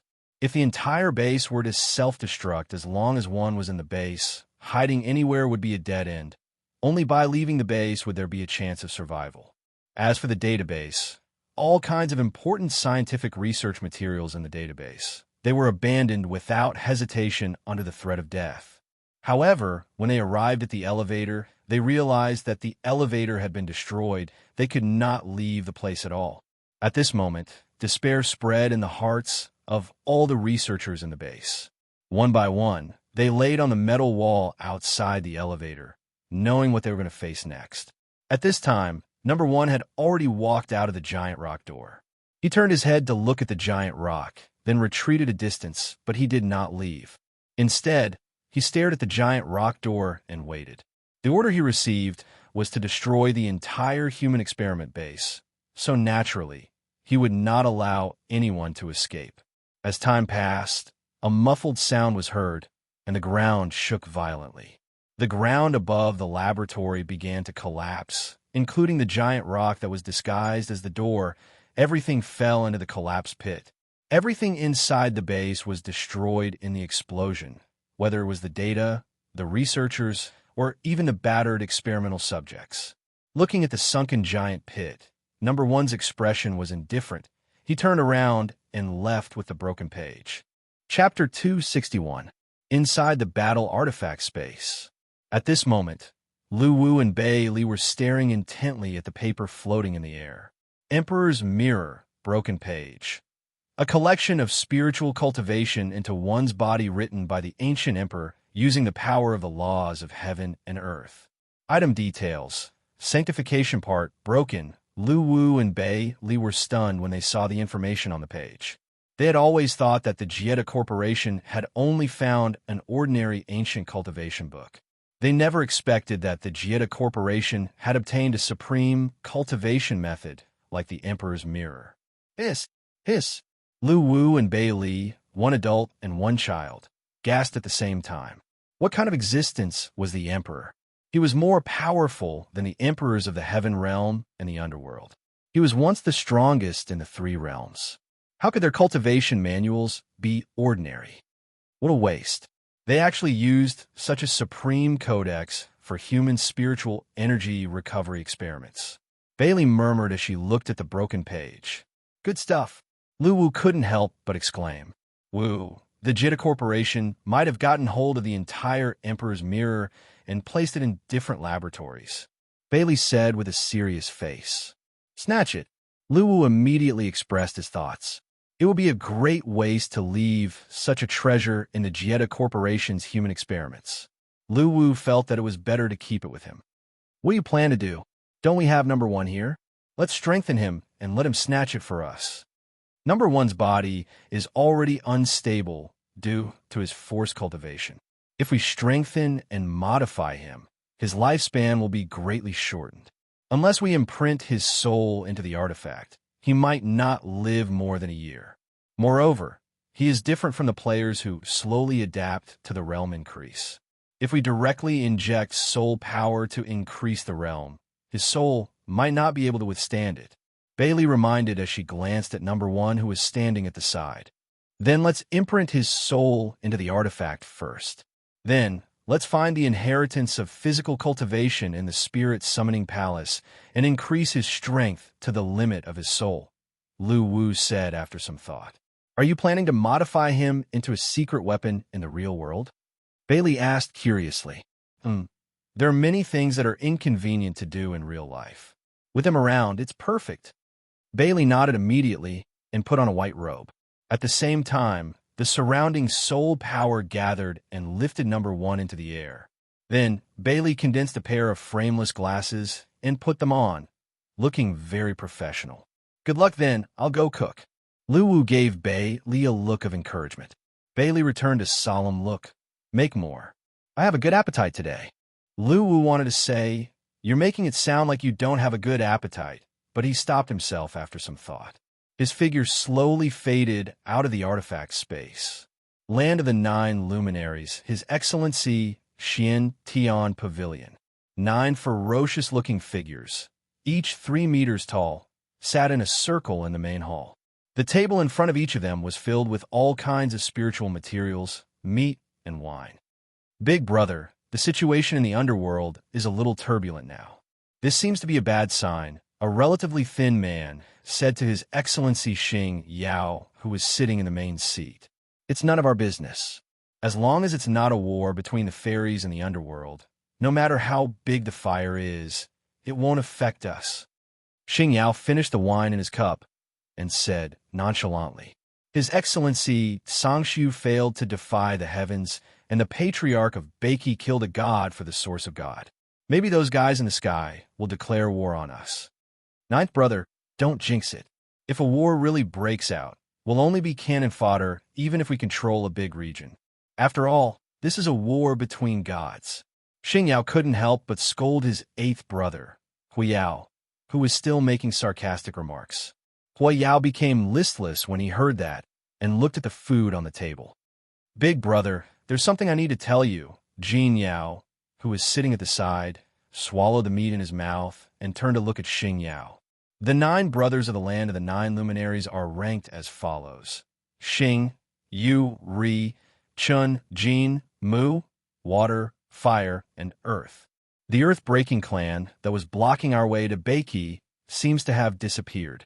I happened to pass by that day and was going to greet the leader of the Earth-breaking clan, but I found out that the entire Earth-breaking clan has moved away from the barren grassland. Xing Yao's face froze when he heard that. Big brother, Beiki is now a land without a master. Do you have any thoughts? Jin Yao asked again with anticipation. Of course I'm interested. I'll go to Beiki and become His Excellency. Yu Yao, who was the 2nd brother, grinned. Xing Yao did not say anything and fell in a deep thought. In fact, they had been coveting the land of Beiki by the sea for a long time. Moreover, with the power of the 9 of them, it would not be a problem to conquer Beiki. In their opinion, the previous kings of Beiki were simply too weak to withstand a single blow. However, the existence of the Earth-breaking clan was the reason why they did not make a move. Although the 9 of them were strong, only the big brother, the 2nd brother, and the 3rd brother had reached the Ghost Emperor realm. Other than the big brother, Xing Yao, who had reached the late Ghost Emperor realm, the other 2 were only in the early Ghost Emperor realm. If they really went to war with the Earth-breaking clan, Lai Shan alone could fight against the 9 of them. Although they had the confidence to win, the price they would have to pay was undoubtedly huge. As a contender for the ancient king of Beiki, Lai Shan was like a tall mountain that blocked their way to Beiki. Therefore, they could only put this idea aside. However, now that they heard that the Earth-breaking clan had moved away from the barren grassland, the 9 of them suddenly became excited. Without the Earth-breaking clan, the road to Beiki would be smooth sailing. Their army could easily enter the territory of Beiki, so it would not be difficult to take over the position of His Excellency. By then, with the blessing of the Great Emperor, there would definitely be one more late Ghost Emperor realm powerhouse among them. Is the news reliable, 5th brother? What if Lai Shan comes back? Xing Yao did not make a decision immediately, but asked. I'm not sure, but since the Earth-breaking clan's base is gone, it's very likely that they have left. However, just to be safe, let's wait a little longer. We've already waited for so many years. A little longer won't make much of a difference. Let's wait a little longer. All right, go and find out which is the strongest force in Beiki now. We could try to win them over and see if they are willing to cooperate with us. Big brother, leave this matter to me. When we successfully take over Beiki, I will become His Excellency. Yu Yao said impatiently. Go, be careful. If Lai Shan comes back with his people, retreat immediately. Otherwise, if he finds out that you're coveting Beiki with his hot temper, he will never let you go. Big brother, I know that. If Lai Shan comes back, I will definitely leave with my people. I don't want to go against that lunatic. I'm leaving now. You guys take your time to drink. Yu Yao stood up and left in a hurry after saying his goodbyes. Knowing that the position of His Excellency of Beiki was vacant, he could not wait to take over Beiki and accept the great Emperor's blessing. When the 9 luminaries decided to bare their fangs at Beiki, the players of Beiki also received a mission notification. Main mission: Conquest of the 9 luminaries. Mission summary: after half a year of conquest, our army has finally taken control of the land of Beiki. However, the pace of the conquest will not stop. The land of the 9 luminaries, which is close to us, will be the next land of conquest. Explore this strange territory. Countless resources are waiting for you to plunder. Mission requirement: explore 5% of the land of the 9 luminaries. Mission reward: title of Pioneer. Chapter 262. With the advancement of the main mission and the start of the expedition in the land of the 9 luminaries, the Beiki players were extremely excited. This represented a new challenge, as well as more opportunities and resources. Soon, the players began to form teams and prepared to explore the land of the 9 luminaries to see what kind of environment it was. However, at this moment, an uninvited guest arrived. At the entrance of the Mansion of the Dead, there was a messenger sitting on each of the 9 Chaos Earth Dragons. Each of their hats had an underworld word written on them. They were Star, Moon, Sun, Chun, Metal, Wood, Water, Fire, and Earth respectively, representing the 8 lords and His Excellency in the land of the 9 luminaries. Their appearance immediately attracted the attention of the players. A large number of them went out of the city to watch. Friends from the Mansion of the Dead, we are the 9 luminaries' messengers under His Excellency. We are here to discuss important matters with your lord. After the players analyzed the message of the messengers, they all had a strange look on their faces. In their eyes, they were courting death. We were just about to get rid of you, but you actually came to us. The players did not waste any time. These 9 messengers were all ghost generals, so they naturally did not want to let them go. They surrounded them and were ready to turn them into resources. Brothers, don't be impulsive. Let's see what their purpose is first. Lu Chai's voice rang in the live chat channel. The players still gave Lu Chai face and stopped in their tracks. Messengers of the 9 luminaries, tell us your purpose here. Lu Chai squeezed through the crowd and appeared in front of the messengers. Are you the lord here? The messenger with the word Xing on his hat asked immediately. Lu Chai looked at the players around him and felt ashamed. To be honest, he really could not represent the players. They did not attack him now because they were giving him face. He really did not dare to accept the title of lord. Don't waste time. Why are you asking him first? You answer whether he is the lord or not. Yes, don't waste time. Ask him first. Lu Chai nodded secretly when he heard the other presidents speaking in the live chat channel. He then said, I am the lord of the Mansion of the Dead. What do you want? The messenger of Xing Yao heard him and nodded. He then threw a scroll in his hand to Lu Chai. Lu Chai reached out and took it. He glanced at the line of words on the scroll, Decree of His Excellency 9 luminaries. Then, he cast a puzzled look at the Xing Yao envoy. Open it and take a look. If you're willing, the land of the 9 luminaries will guarantee that you'll have a high position in Beiki in the future. When the surrounding players heard this, they almost burst out laughing. It was true that natural disasters didn't show their might, and yet another force that treated them like sick cats had appeared. Seeing the eager players, Wu Guai immediately spoke in the regional channel. Everyone, restrain yourselves. Let's look at the contents of the scroll first. After opening the scroll in his hand, Lu Chai sent a screenshot of the contents of the scroll to the regional channel. However, when the players saw the contents of the scroll, they all laughed. His Excellency, the 9 luminaries, actually hoped that the players would be loyal to him and help him attack the other forces in Beiki in exchange for the position of a great lord in the future. Do you take us for fools? Why isn't he taking off? I'm suddenly looking forward to the future conquest of the land of the 9 luminaries. Boss Lu, write an edict as well. Just say that if His Excellency 9 luminaries hands over the territory to us, we will give up on turning him into soul coins. Naturally, the messengers of the 9 luminaries had no idea about the players' discussion in the regional live chat channel. They were still waiting for Lu Chai's reply. In fact, they were quite confident when they came to recruit Lu Chai. Their way of thinking was different from the players. From their point of view, the forces of the land of the 9 luminaries were already there, and the forces in Beiki were fighting against each other. Even if they joined forces, they would still be no match for the land of the 9 luminaries. As long as they made the promise of becoming a great lord, these people would definitely submit. After all, this condition could put an end to the turmoil in Beiki and allow them to enter a stable stage of development. Secondly, they could own a bigger territory and obtain more resources.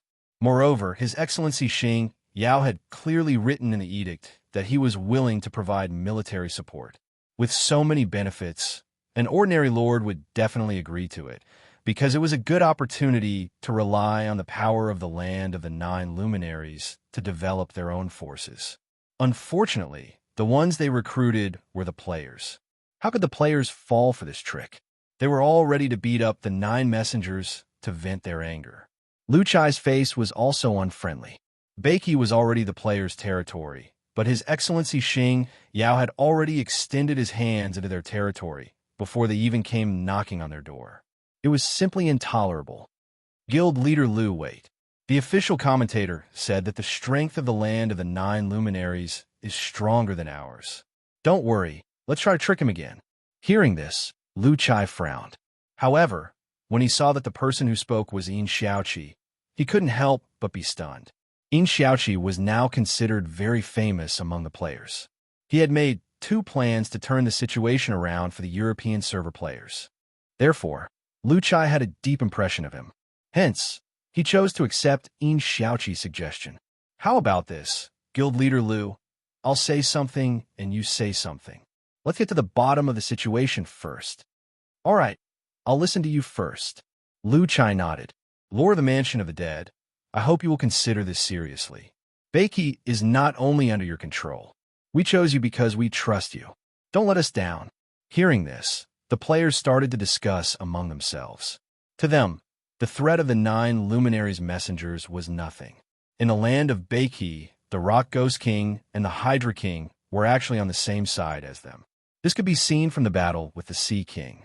After all, if they wanted to rebel, they could have surrendered to the Sea King when the Sea King navy attacked.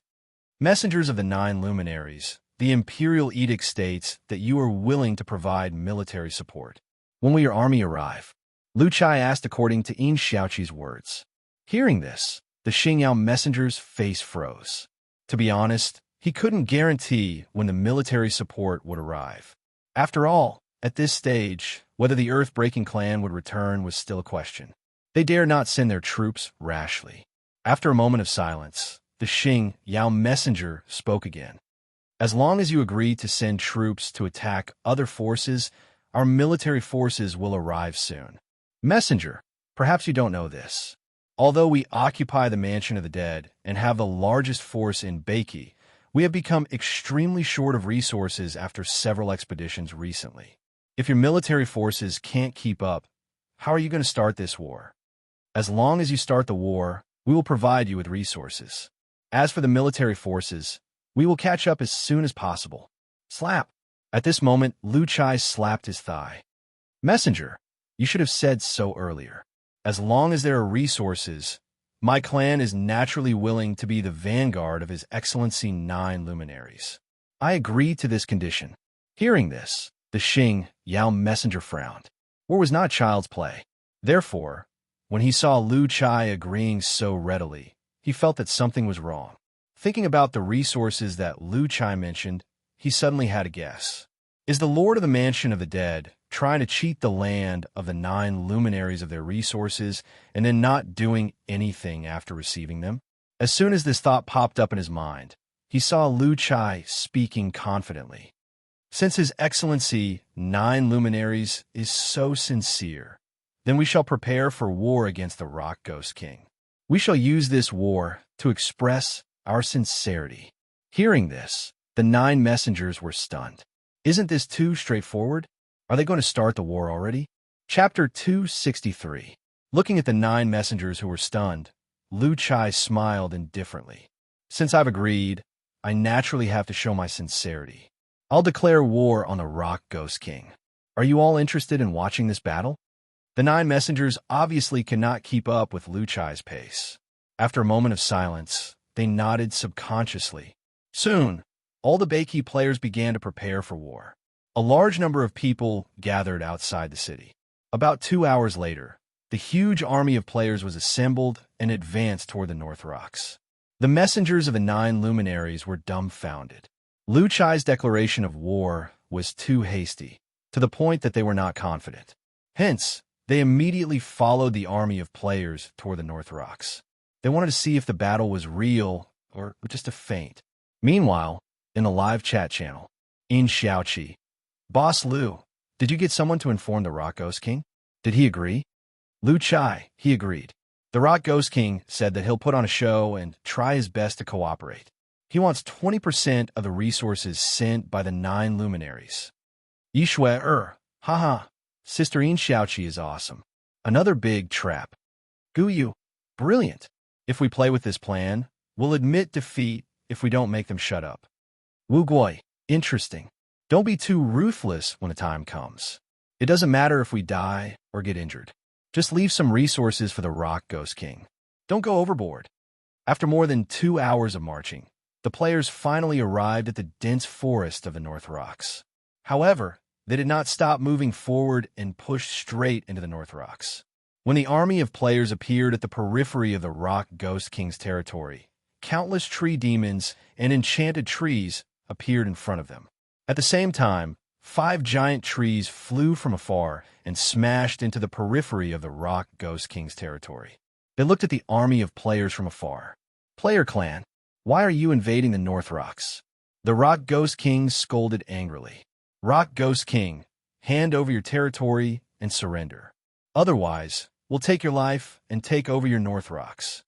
Lu Chai immediately roared in response. This is the North Rocks. I advise you to retreat immediately. Otherwise, we'll show our might and kill you all. The Rock Ghost King roared again.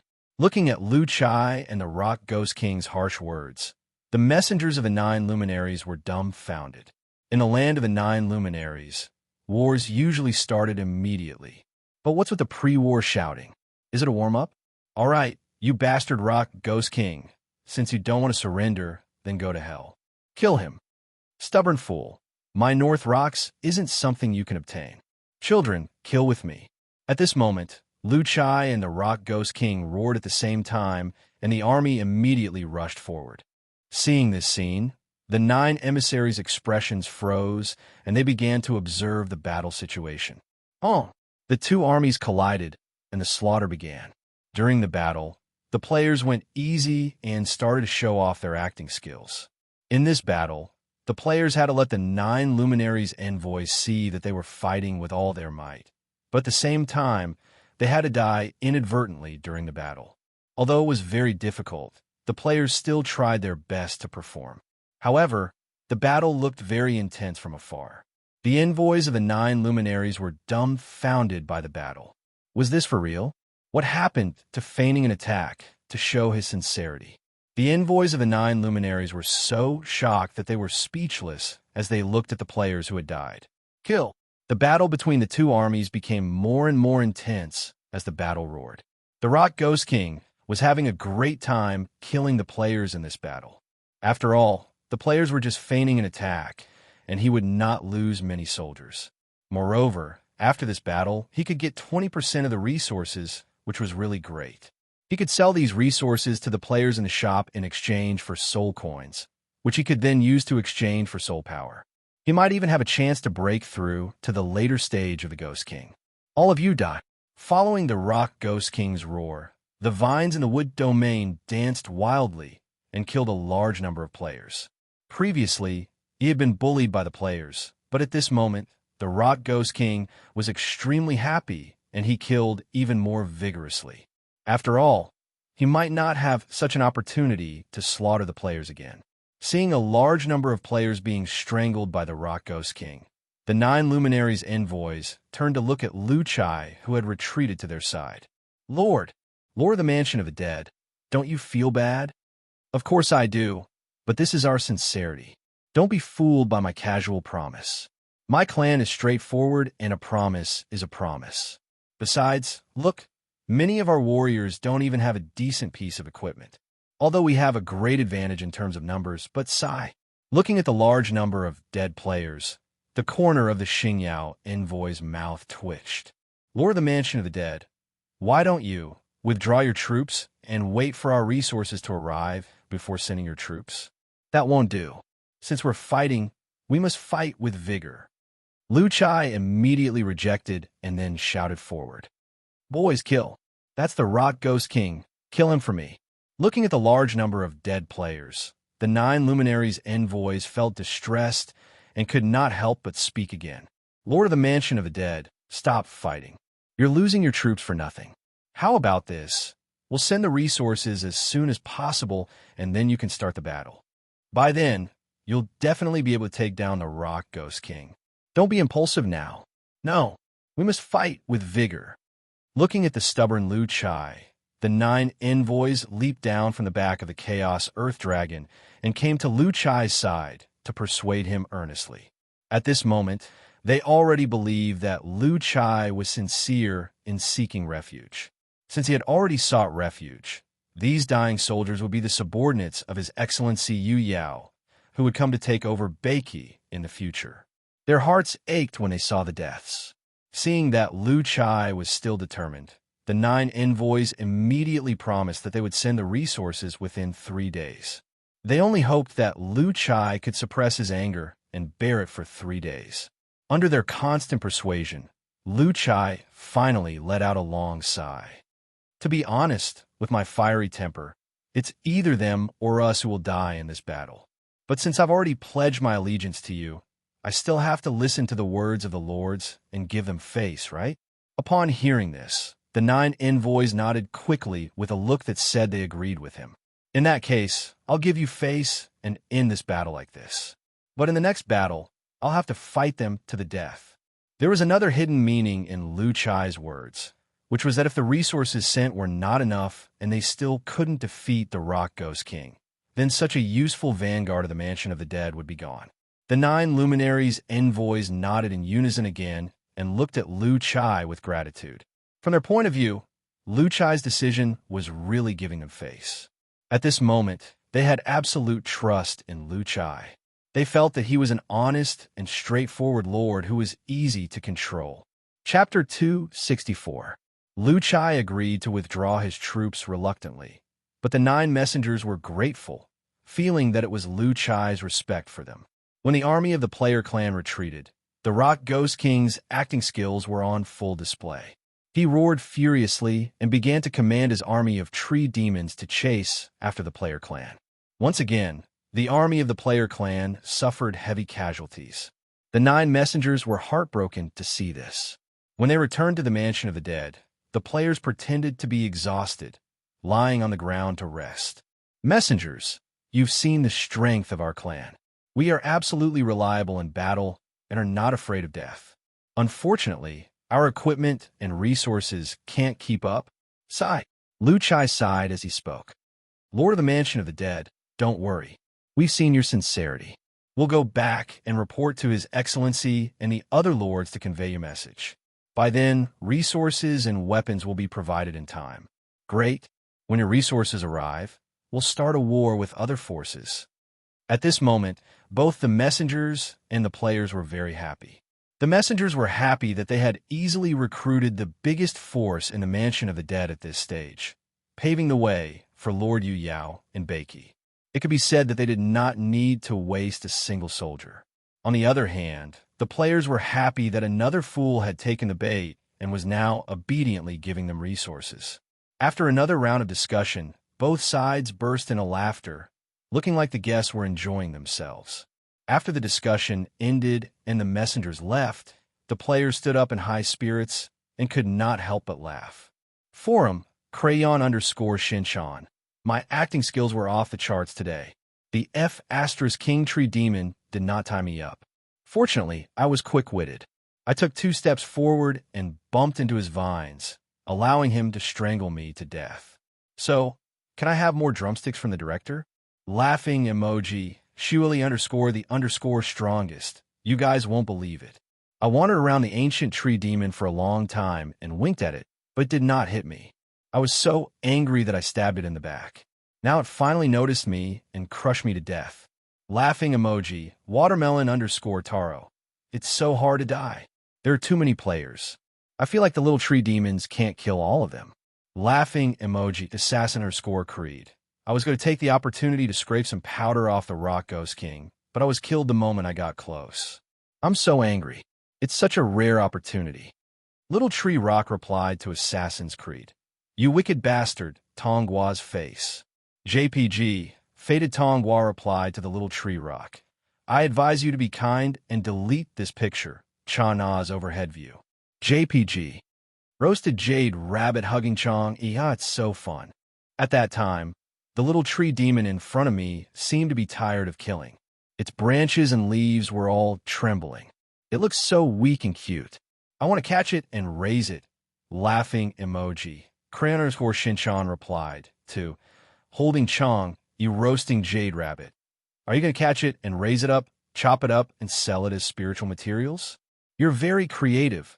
Laughing emoji. Lu Wu was completely convinced after witnessing the players' amazing maneuvers. He was His Excellency of the Nine Luminaries, a man of high status, yet he was fooled by the players. It could only be said that players who died after being resurrected were really crazy. Land of the Nine Luminaries, Xiantian Pavilion, His Excellency Palace.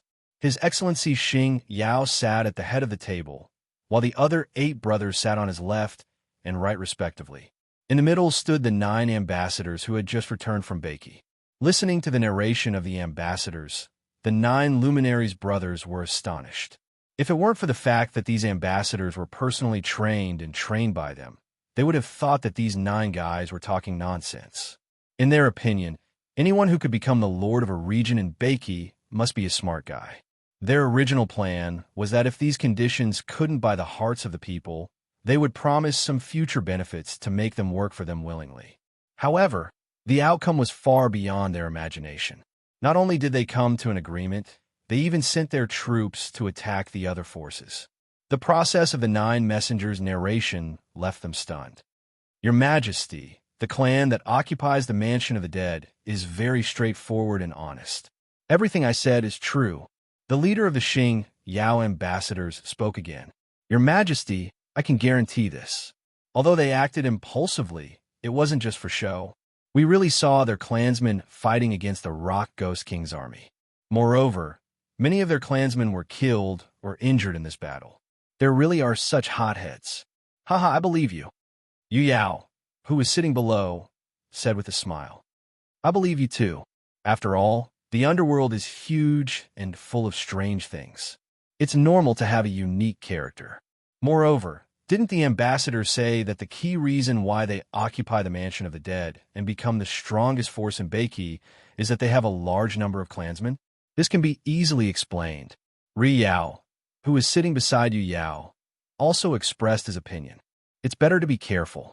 We know too little about the forces in Beiki. How about this? Second brother, you follow them secretly when they deliver the supplies next time. Investigate carefully and find out the truth. All right, boss. I'll go prepare the supplies now and follow them to take a look. Yu Yao replied with a grin. Yu Yao was very satisfied with the Mansion of the Dead described by the ambassadors. After all, it took a long time to cultivate a loyal force. It couldn't be better to have such a group of hotheads. After everything was settled, Yu Yao bid farewell to his brothers and left first. He was in charge of preparing the supplies this time. Naturally, he had to check it himself. There was also a very important reason. In his opinion, he was the future emperor of Beiki, and the Mansion of the Dead would be his subordinates in the future. Therefore, he had to give them more supplies. After all, the supplies now belonged to the 9 brothers. However, once they were in the hands of the Mansion of the Dead, they would belong to him. Yu Yao made a small calculation in his mind. He headed to the resource warehouse to pick the supplies to be sent to Beiki. The resource warehouse of the Land of the 9 Luminaries was a huge castle. It was heavily guarded outside by 3 shifts. Each shift was guaranteed to be led by 2 Ghost General Realm Commanders. At the same time, The castle was equipped with various alarms and killing taboos. Even if one had reached the Ghost Emperor realm, it would be extremely difficult to take away the treasures without triggering the taboos.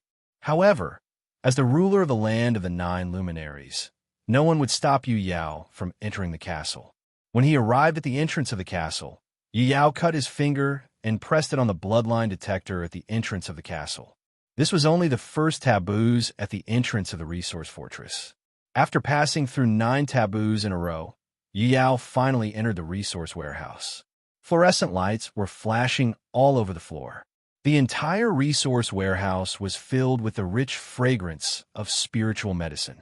Apart from a few special treasures that were placed neatly in a corner, the rest of the items were scattered on the ground. Yu Yao glanced around and began to think about what supplies he should bring to Beiki. Spiritual medicine? I must bring this. It can improve their strength, and I can use it in alchemy in the future. Spiritual mine? I must bring this too. However, since I've already brought the spiritual mine, I'll bring a few blacksmiths too. Equipment? This was the key. They were lacking equipment now. Since everything here was good equipment, he would bring a few for the Lord of the Mansion of the Dead and his personal guards. Treasures? He would bring a few for the Lord of the Mansion of the Dead as a reward. There was no need to give anything to the others. Yu Yao walked around the resource warehouse. He picked up an item from time to time and commented on it. He was starting to pick a gift for his future subordinates.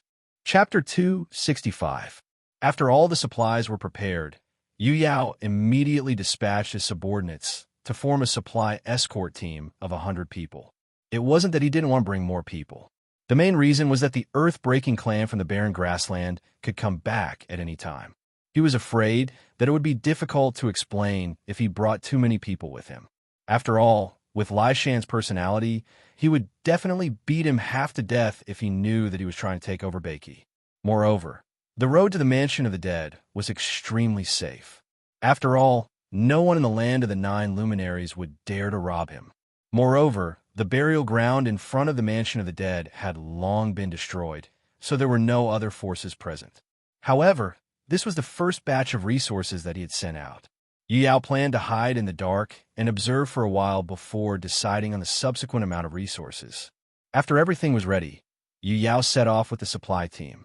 At this time, Yu Yao had disguised himself, restrained his aura, shrunk his body size, and changed into a guard's uniform.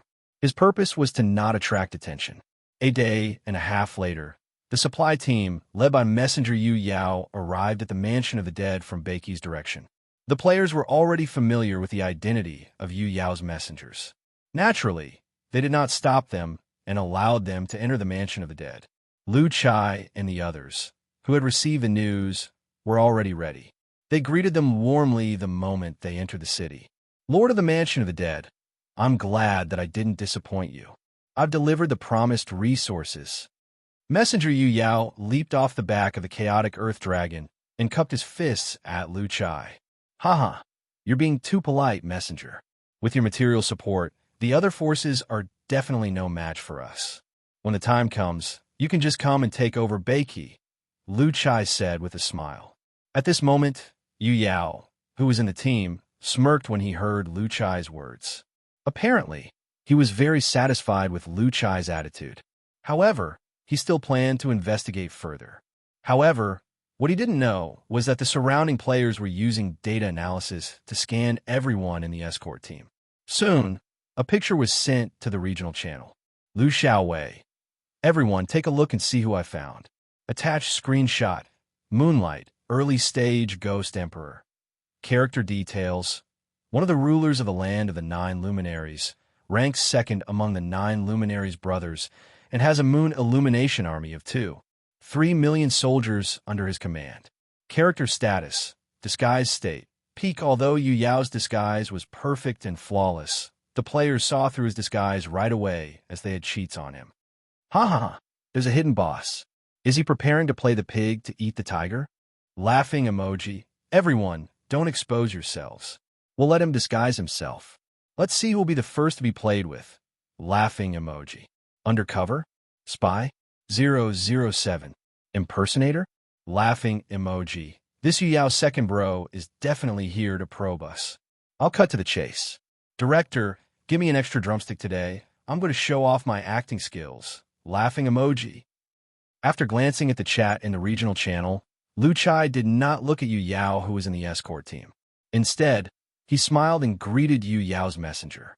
Then, he waved his hand and ordered the soldiers to unload all the supplies they had brought. They had already divided this batch of resources in advance. Basically, every guild would get their share. At the same time, according to the rules, 20% of the resources would be sent to the Rock Ghost King. What they needed to do now was to prove their sincerity and put on a good show for the subsequent material support. In Xiaoqi had already explained the rest of the scenario to the players on the forum. This time, not only did the players want to play, they wanted to play it big. Not only did they want to cheat a lot of resources, but they also wanted to prepare for the subsequent invasion of the land of the 9 luminaries. After welcoming Yu Yao's messenger into the original palace of the Mansion of the Dead, Lu Chai waved his hand. Someone served tea to the messenger. The players who were waiting in the palace were all carefully selected actors. They began to get busy. It seemed that Lu Chai was the master of the Mansion of the Dead, and there was no mistake at all. After that, Lu Chai began to discuss with Yu Yao's messenger about his plan to fight against the various forces. However, Lu Chai knew what kind of role he had to play. He appeared very arrogant in the conversation, but the battle plan he proposed was full of loopholes. Apart from telling this to the messenger, he was mainly putting on a show for Yu Yao. Seeing Lu Chai's performance, Yu Yao, who was secretly observing, was very satisfied. Although Lu Chai was arrogant, he had no brains at all. Obviously, he was a reckless man. However, this was exactly what Yu Yao needed because this kind of person was the easiest to control. At this time, Guyu came into the palace and cupped his fists at Lu Chai. Clan leader, the resources have been distributed. We can go to war at any time. Hearing this, Lu Chai once again showed his reckless side. He slammed the table and said, "All right, since the messenger is here, let's show our sincerity. This time, we will send troops to the Hydra. They dared to provoke me a few days ago, so I will take my revenge. Wait, Lord of the Mansion of the Dead, it's not good for you to make enemies on all sides. The Rock Ghost King has not been settled yet." Before the messenger could finish his words, Lu Chai waved his hand. "I'll conquer the North Rock sooner or later. However, envoy, you don't know this. A few days ago, this 9-headed snake actually brought troops to provoke me. If I didn't promise you that I wouldn't send troops before the resources arrived, I would have fought them to the death. However, now that the resources have arrived, this 9-headed snake is definitely not a match for my tribe." Lu Chai shouted at Guyu, "Assemble the troops now. We will send troops to the Ascension Zone and chop off the head of the Hydra." Hearing Lu Chai's impulsive speech, Yu Yao, who was hiding among the guards, was embarrassed. He was speechless about Lu Chai's reckless character. Yu Yao believed most of the 9 messengers' description after they returned to the 9 luminaries. However, Yu Yao felt that the war this time was a good opportunity for him to find out more. After 2 hours of preparation, the army of players went straight to the Ascension Zone. The guards followed under the messenger's lead. When they arrived at the Ascension Zone, the Hydra's demonic snake army was already waiting for them. "Hydra, you dared to provoke me with your troops that day. I will make you pay now." Lu Chai roared at the Hydra as he pushed through the crowd and came to the front of the army of players. The veins on the Hydra's forehead bulged when he heard Lu Chai calling him a Hydra. He was not pretending, but he was really angry. "If you want to die, I will fulfill your wish." Following the Hydra's roar, the group of demonic snakes raised their bodies and flicked their tongues at the army of players. Kill. There was no unnecessary talk this time. The war broke out instantly. The Calamity Army began to put on an act again. Although the players had taken off their equipment, some of them brought the resources and equipment sent by the guards of the 9 luminaries. Naturally, they could not act as badly as before. They had already discussed this matter with the 9-headed Python King in advance. However, the Hydra King did not care at all. According to him, his demonic snake army had a strong reproductive ability, so it was not a problem to suffer some losses. However, the players did not go overboard. Overall, more than half of the players died. Moreover, the players were putting their lives on the line. Naturally, it was very realistic. In the continuous killing, the overall situation of the battle was still that the players had the upper hand. Lu Chai's face revealed an arrogant look. Yu Yao saw all of this and could not help but nod. Seeing it with his own eyes, he had to believe that the Lord of the Mansion of the Dead was really arrogant and stupid. Moreover, Yu Yao was very happy to see that the players had the upper hand in the battle. After all of this was paving the way for him to become an His Excellency in the future. Seeing that the players were gaining the upper hand, Lu Chai retreated to the side of the messenger. Messenger, how is it? My clan's performance after obtaining the resources is not bad, right? Yu Yao's messenger was embarrassed. Just as he was about to speak, he heard a roar from the northwest. Hydra, I, the Rock Ghost King, am here to help you. Let's destroy the player clan together. Accompanied by his roar, an army of tree demons appeared from afar. They were densely packed and stretched for several miles. Hearing the Rock Ghost King's roar, the Hydra King immediately bared his teeth. Damn it, who allowed you to give me a nickname?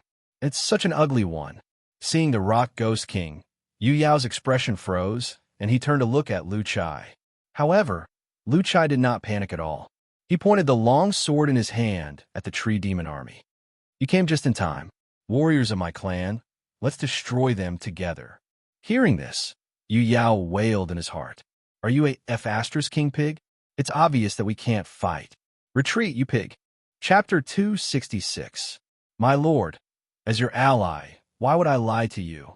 It's time for you to retreat. How about we send a few more batches of supplies and arm your people before we fight? Retreat? Look at how many of my people have died. How can we retreat now? We must kill them all. The Rock Ghost King squinted his eyes upon hearing this, but he was actually overjoyed. Hearing this, Yu Yao felt like crying. Boss Yu Yao, you're the future His Excellency. I'll listen to you this time. Lu Chai looked depressed. He was definitely a reckless man, so reckless that he had no IQ. In Yu Yao's opinion, these soldiers were his future subordinates. It would be a waste for them to die like this. His face was green with heartache. Therefore, he dared not take the risk or expose himself before he was sure if Lai Shan would come back. Otherwise, he was afraid that Lu Chai would fight him to the death if he was scolded. Seeing the army of the player clan retreating, Yu Yao wiped the sweat off his forehead, nodded, and retreated again. He was speechless, especially when he saw Lu Chai, who was full of confidence. Yu Yao was stunned too. He had forgotten how long it had been since he was scolded. You'd better forget this name, so that we can still be friends. Otherwise, we can't be friends anymore. Because you're not a lord and we're at different levels, our thinking is naturally different. I believe that if the lords of the land of the 9 luminaries were here, they would definitely make the same decision as me. Green veins appeared on his forehead as he clenched his fists. He kept comforting himself that this person was his future subordinate. His future subordinate had to look at the bigger picture. The messenger was speechless. Then Lu Chai added, Lu Chai, listen to me. Listen to me, Lu Chai. We'll think about whether we can win or not, but we can't fight again this time. Seeing that Lu Chai had finally compromised, Yu Yao and the messenger were relieved. Messenger, I respect you very much because you represent the land of the 9 luminaries and are my future backer. But you can't stop me this time, and I can't retreat from this battle. However, he had his reasons for coming here in disguise. Apart from investigating the background of the Mansion of the Dead, another important reason was that he couldn't let outsiders know that he had entered Beiki. Upon hearing this, Lu Chai looked hesitant. Sigh, my lord, don't be impulsive. You can't let your emotions affect your decisions.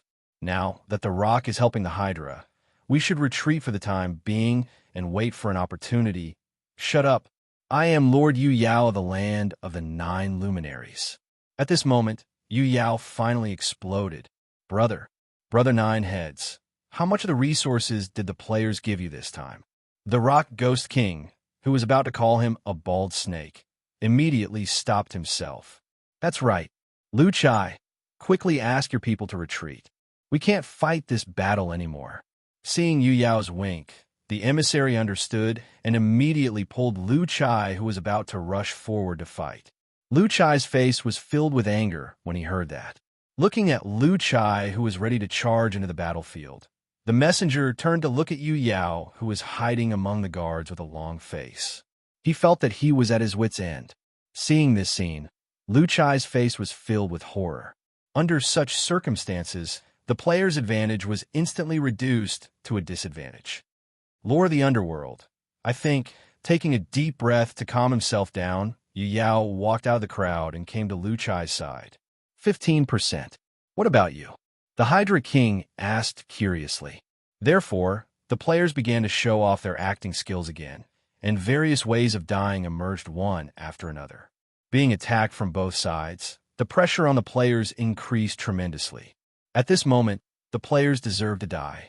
After all, they were at a disadvantage, and there was nothing they could do about it. After all, they were using their lives to act, so Yu Yao didn't notice any flaws. He just kept winking at the emissary, hoping that he would dissuade Lu Chai. Although Yu Yao was having a headache over Lu Chai's reckless character, he was still very satisfied with Lu Chai. Just as the emissary said, he was easy to control. The corner of Yu Yao's mouth twitched. At this moment, he even wanted to strangle Lu Chai to death. This fool actually compared himself with him and even said that they were on different levels and had different ways of thinking. Yu Yao really wanted to go forward and beat him up. You have no right to speak here. Get out of my way. Lu Chai pointed his long sword at Yu Yao and said with an unfriendly expression. Yu Yao suddenly felt that the player clan was really pitiful to have such a lord. It was really a blessing from the great emperor of the underworld that the player clan hadn't been exterminated. I listened to you the last time. You said 3 days, and I've endured it for 3 days. Now you're telling me to wait. How can I bear it? After saying that, Lu Chai turned to the battlefield and roared, "Kill them! Kill the Rock Ghost King and the Hydra King. Lord of the Mansion of the Dead, I'm begging you. Please don't go." Looking at Lu Chai, who was ready to kill them himself, the emissary quickly pulled him back again. What? How about this? Retreat first. The resources are not here yet, so we'll take our time. You have such a large army of the player clan. As long as they are fully equipped, you won't have to worry about losing. Listen to me this time, retreat. Hearing this, both Yu Yao and the emissary felt very tired. Lu Chai, don't tell anyone that I've come to the Mansion of the Dead this time. Yu Yao reminded after thinking for a while. Yu Yao took another deep breath. Warriors of my clan, retreat. At this time, Lu Chai also gave the order to retreat. After the players left, the Hydra King and the Rock Ghost King sat together and drank with their arms around each other's shoulders. What surprised him even more was that the generals in the army of players were really obedient. They separated a part of their forces and went to the Tree Demon army without any sense of autonomy. This time, if it wasn't for Lu Chai's stubbornness that made the emissary feel helpless, he would not have planned to expose himself. Same, 15%. Sai, most of the money is with the players. I'm not happy. The emissary did not know what to say at this moment.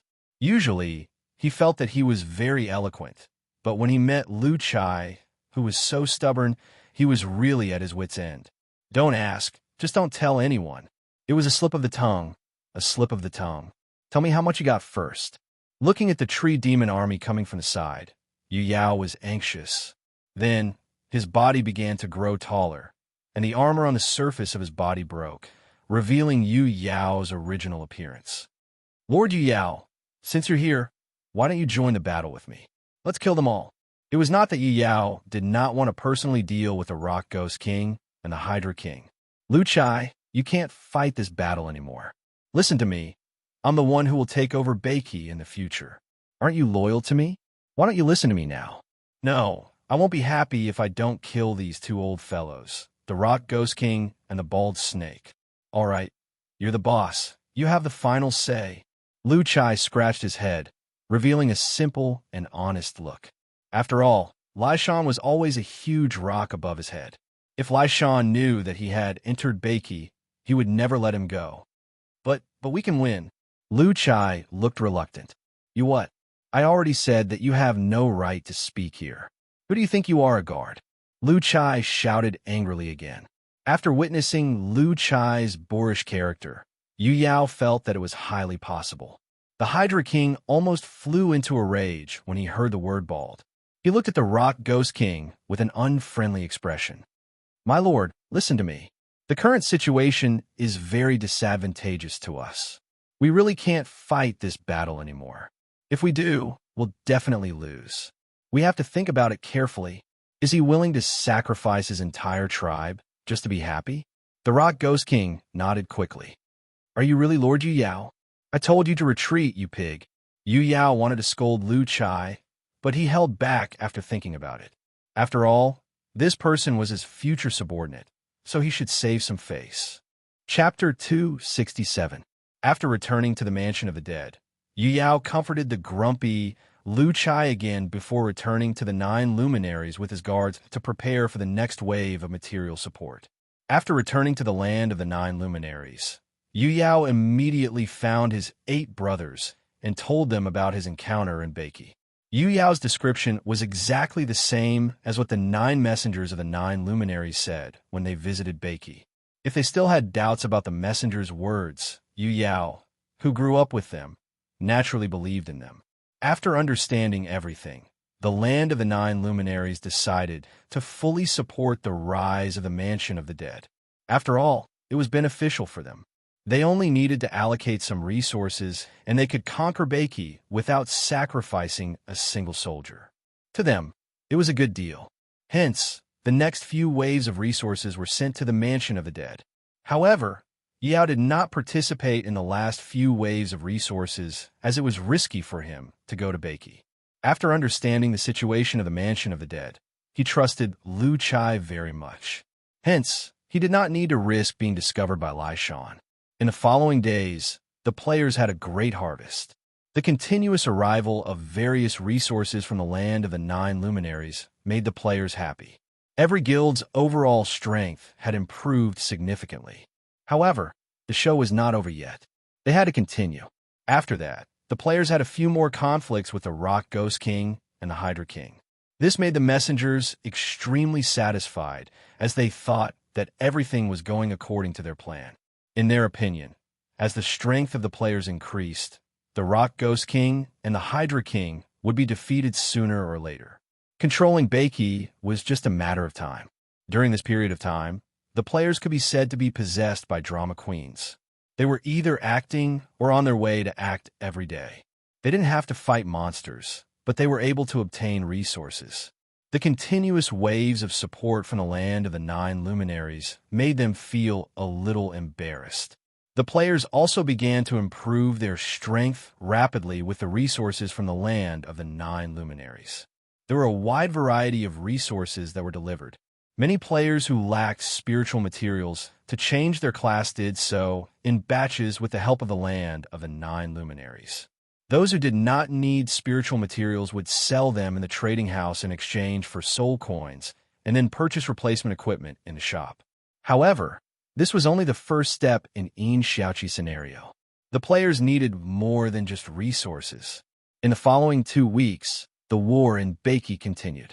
However, Lord Yu Yao, who was in the land of the 9 luminaries, was very agitated. Under the attack of the player forces, the Hydra King and the Rock Ghost King had formed an alliance. Although the Mansion of the Dead still had the upper hand in the battle with the help of resources, they had not made any substantial progress in the occupation of the territory. 6 waves of resources had been sent out, especially the 6th wave. In order to quickly increase the strength of the Mansion of the Dead, Yu Yao had given 3 times the amount of resources. However, the result did not satisfy Yu Yao. Now, not only Yu Yao, but even his 8 brothers were getting impatient. Although the land of the 9 luminaries had sufficient resources, they couldn't continue supplying them like this. On this day, the brothers of the 9 luminaries gathered at the Dark Heaven Pavilion once again to discuss the next step of their plan for Beiki. As the person in charge of Beiki, Yu Yao was the first to make a suggestion. He said that they would continue to send resources to the Mansion of the Dead. With the player clan's enormous power, Beiki would be conquered sooner or later. However, although the other 8 brothers didn't say it out loud, their dissatisfaction was written all over their faces. After all, the resources belonged to everyone. However, Yu Yao would be the one to benefit the most after conquering Beiki. As the eldest brother, Xing Yao was in his excellency, so he didn't mind. However, the other 7 brothers expressed different suggestions. Second brother, I don't think that Lai Shan will come back. Why don't you attack him directly? The third brother, Ri Yao, drank all the wine in his glass and smashed it on the table as he said, "What if Lai Shan comes back?" Yu Yao also knew that this matter was indeed dragging on, but he wasn't sure if he should attack him directly. Sai, I've already gone to the campsite of the Earthbreaking clan. The entire campsite has been emptied, so I'm sure he won't come back. Second brother, don't hesitate anymore. Attack when you need to. Besides, even if Lai Shan really comes back, as long as you can escape back to the land of the 9 luminaries, will Lai Shan really fight us to the death? The fifth brother, Jin Yao, also tried to persuade Yu Yao. Yu Yao was annoyed when he heard that. Just when he was about to speak, he saw the 8th brother, Hui Yao, who was at the side, slam the table. Second brother, we brothers have seen all kinds of battles along the way. Are we really afraid of Lai Shan? It's not a good idea to continue this stalemate. How about this? Tell me if you want to attack or not. If you don't, I'll go. After Hua Yao finished speaking, the brothers fell into silence. The 8th brother's goal was very clear. If Yao didn't dare to attack, he would do it. However, if he succeeded, the position of His Excellency would go without saying who would be the next His Excellency. If the 8th brother really attacked, what would he be? Yu Yao's face turned pale. All right, since the position of His Excellency was given to me by my brothers, it's not right if I don't attack. I'll personally deliver the resources this time. I must eliminate the Rock Ghost King and the Hydra King and conquer the whole of Beiki, Yu Yao said while gritting his teeth. Second brother, that's right. Lai Shan is very strong, but don't you have us brothers behind you? As long as you can escape back to the land of the 9 luminaries, Lai Shan won't fight us to the death. Xing Yao, who was silent at the side, also spoke. Big brother, you're right. As long as I attack this time, Beiki will definitely be conquered. Yu Yao nodded. Second brother, we're brothers. Let's not be unhappy. I was too impulsive with my words just now, so I apologize to you first. Here's to congratulate you on conquering Beiki and ascending to the position of His Excellency. The 8th brother, Hui Yao, raised his wine glass. Upon seeing this, the other brothers also raised their wine glasses. We're all brothers. Why would I care? Yu Yao raised his wine glass too. However, he was still holding back his anger. After all, he was taking a huge risk. If Lai Shan really returned when he conquered Beiki, he might not even be able to come back alive. However, if he was unwilling to do so, the other 8 brothers obviously wouldn't continue to deliver resources to Beiki. In this dilemma, Yu Yao clenched his teeth and chose to fight for the position of His Excellency. After all, the opportunity would never come again if he missed it. After the discussion, Yu Yao began to prepare the resources. Then he ordered the entire Yu Yao army to get ready to depart for Beiki. Since he was ready to take action, Yu Yao was naturally prepared to take over Beiki. Naturally, he had to bring his subordinates with him. As for whether Lai Shan would return, Yu Yao couldn't care less anymore. Moreover, if he encountered Lai Shan and couldn't come back, what was the point of keeping this batch of Yu Yao army? This time, Yu Yao was ready to go all out. As long as he succeeded, he would become the His Excellency of Beiki, especially after receiving the great Emperor's blessing. His strength would definitely increase tremendously. By then, even if he encountered Lai Shan, he wouldn't be unable to escape. After weighing the pros and cons, Yu Yao still took this step. After everything was ready, Yu Yao led his 3 million Yu Yao army and departed to Beiki. Other than the treasures that belonged to him in the resource warehouse, he brought all the other resources. After all, once they left the land of the 9 luminaries, even though they were still brothers, they would still be separated from the family. Naturally, they would have to calculate their belongings clearly. However, the treasures were not distributed among the brothers. Whoever wanted to use them could take them. These treasures had to be discussed when they returned. Chapter 268. Beiki. On this day, a mighty army came from the border of the burial grounds toward the mansion of the dead. The appearance of such a large army naturally alarmed the players. However, when they checked the information of this army, they couldn't help but laugh. Soon, the players told each other about the arrival of Yu Yao's army. Lu Chai, who hadn't been offline for half a month, had completely immersed himself in the role of a feudal lord. He immediately ordered someone to inform the Rock Ghost King and the Hydra King, informing them of the start of the second step of the plan. At the same time, he brought the players to welcome the arrival of the future king of Beiki. When he met Yu Yao again, Lu Chai was still as dumb as before. Although his words were inappropriate, Yu Yao still felt that he was honest and satisfied. However, Yu Yao immediately rejected Lu Chai's invitation to host a banquet at the Mansion of the Dead. Because time was running out, he had to destroy the Rock Ghost King and the Hydra King as soon as possible to obtain the authority of the entire Mansion of the Dead. Then, he would go to the Great Emperor to receive his blessing. Note, when an underworld creature becomes a god, the Great Emperor will bestow him a blessing. The two are different. It was very important for him to become the king of Beiki as soon as possible. After all, after his strength improved, he would be able to escape even if Lai Shan came. However, if he encountered Lai Shan with his current realm of Ghost Emperor, he would basically be dead. Although he had 8 brothers behind him, it was still unknown whether he would be able to make it back alive when the time came. Therefore, Yu Yao didn't want to wait any longer. He immediately told Lu Chai to organize the army and head to the North Rocks. They would first conquer the North Rocks, then directly attack the Ascension Zone and uproot the 2 biggest forces in the whole of Beiki. Upon hearing this, Lu Chai immediately showed a happy expression and agreed readily. Then, he began to organize the players and prepared to follow Yu Yao's army to the North Rocks. The players were also very cooperative. After all, everyone had a share of the resources every time, so why not? This time, the scale of the army was huge. It stretched for several miles, forming a long, winding dragon from the northern border of the Mansion of the Dead to the North Rocks. This time, under the leadership of Yu Yao's army could be said to be aggressive. Such a huge commotion naturally alerted the Rock Ghost army. When the Moon Yao army appeared in the Rock Ghost territory, the Tree Demon army was already prepared. Looking at the nearby Rock Ghost King, moonlight shone with a cold light. In reality, Rock Ghost King wasn't much of a problem in his eyes. After all, the difference in strength between the two of them was obvious. Dealing with Rock Ghost King would be a piece of cake for him. Boulder, you're so stubborn. Your North Boulder is mine now. Let's see how you're going to stop me. Yu Yao took out a war horn from his waist pocket and put it to his mouth. Just as he was about to blow into it, he saw Boulder's figure rise into the air and approach him. About 300 meters away from Yu Yao, the Rock Ghost King hovered in the air and stared at Yu Yao in horror.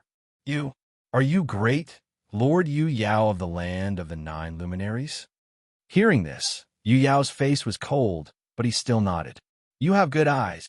I, the Rock Ghost King, have never offended the Great Lord. Why have you come this time? The player clan of the Mansion of the Dead is my subordinate. Tell me, why did you offend me? I really don't know. Besides, Lu Chai didn't say that he was your subordinate. Otherwise, I wouldn't have dared to offend you. The Rock Ghost King said bitterly. Now you know. Anyway, I'm going to take you North Rocks. Yu Yao raised the horn again as he spoke. Don't. Great Lord Yu Yao, we surrender. I'll give you the North Boulder with both hands. At the same time, I, the Rock Ghost King, am willing to be loyal to you. The Rock Ghost King quickly said. Hearing this, Yu Yao was completely stunned. He thought that the Rock Ghost King would still fight to the death. He did not expect the Rock Ghost King to surrender. You're surrendering just like that? Yu Yao, who was still in disbelief, asked suspiciously. I, the Rock Ghost King, know the great Lord Yu Yao's strength. I have no chance of winning against you, so I might as well surrender. Hearing this, Yu Yao felt a little depressed. He did not expect his name to be so useful. However, he had no other choice as he could not expose himself. Now, however, he did not care anymore.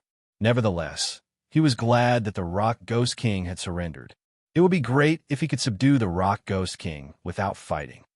All right, the Rock Ghost King, you're sensible. However, it's not that easy to surrender. You know the rules, don't you? Yu Yao said as he squinted his eyes. It seemed that if the Rock Ghost King dared to oppose him, he would kill him with lightning speed.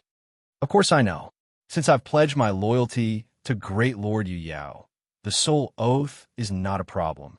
The Rock Ghost King answered without hesitation.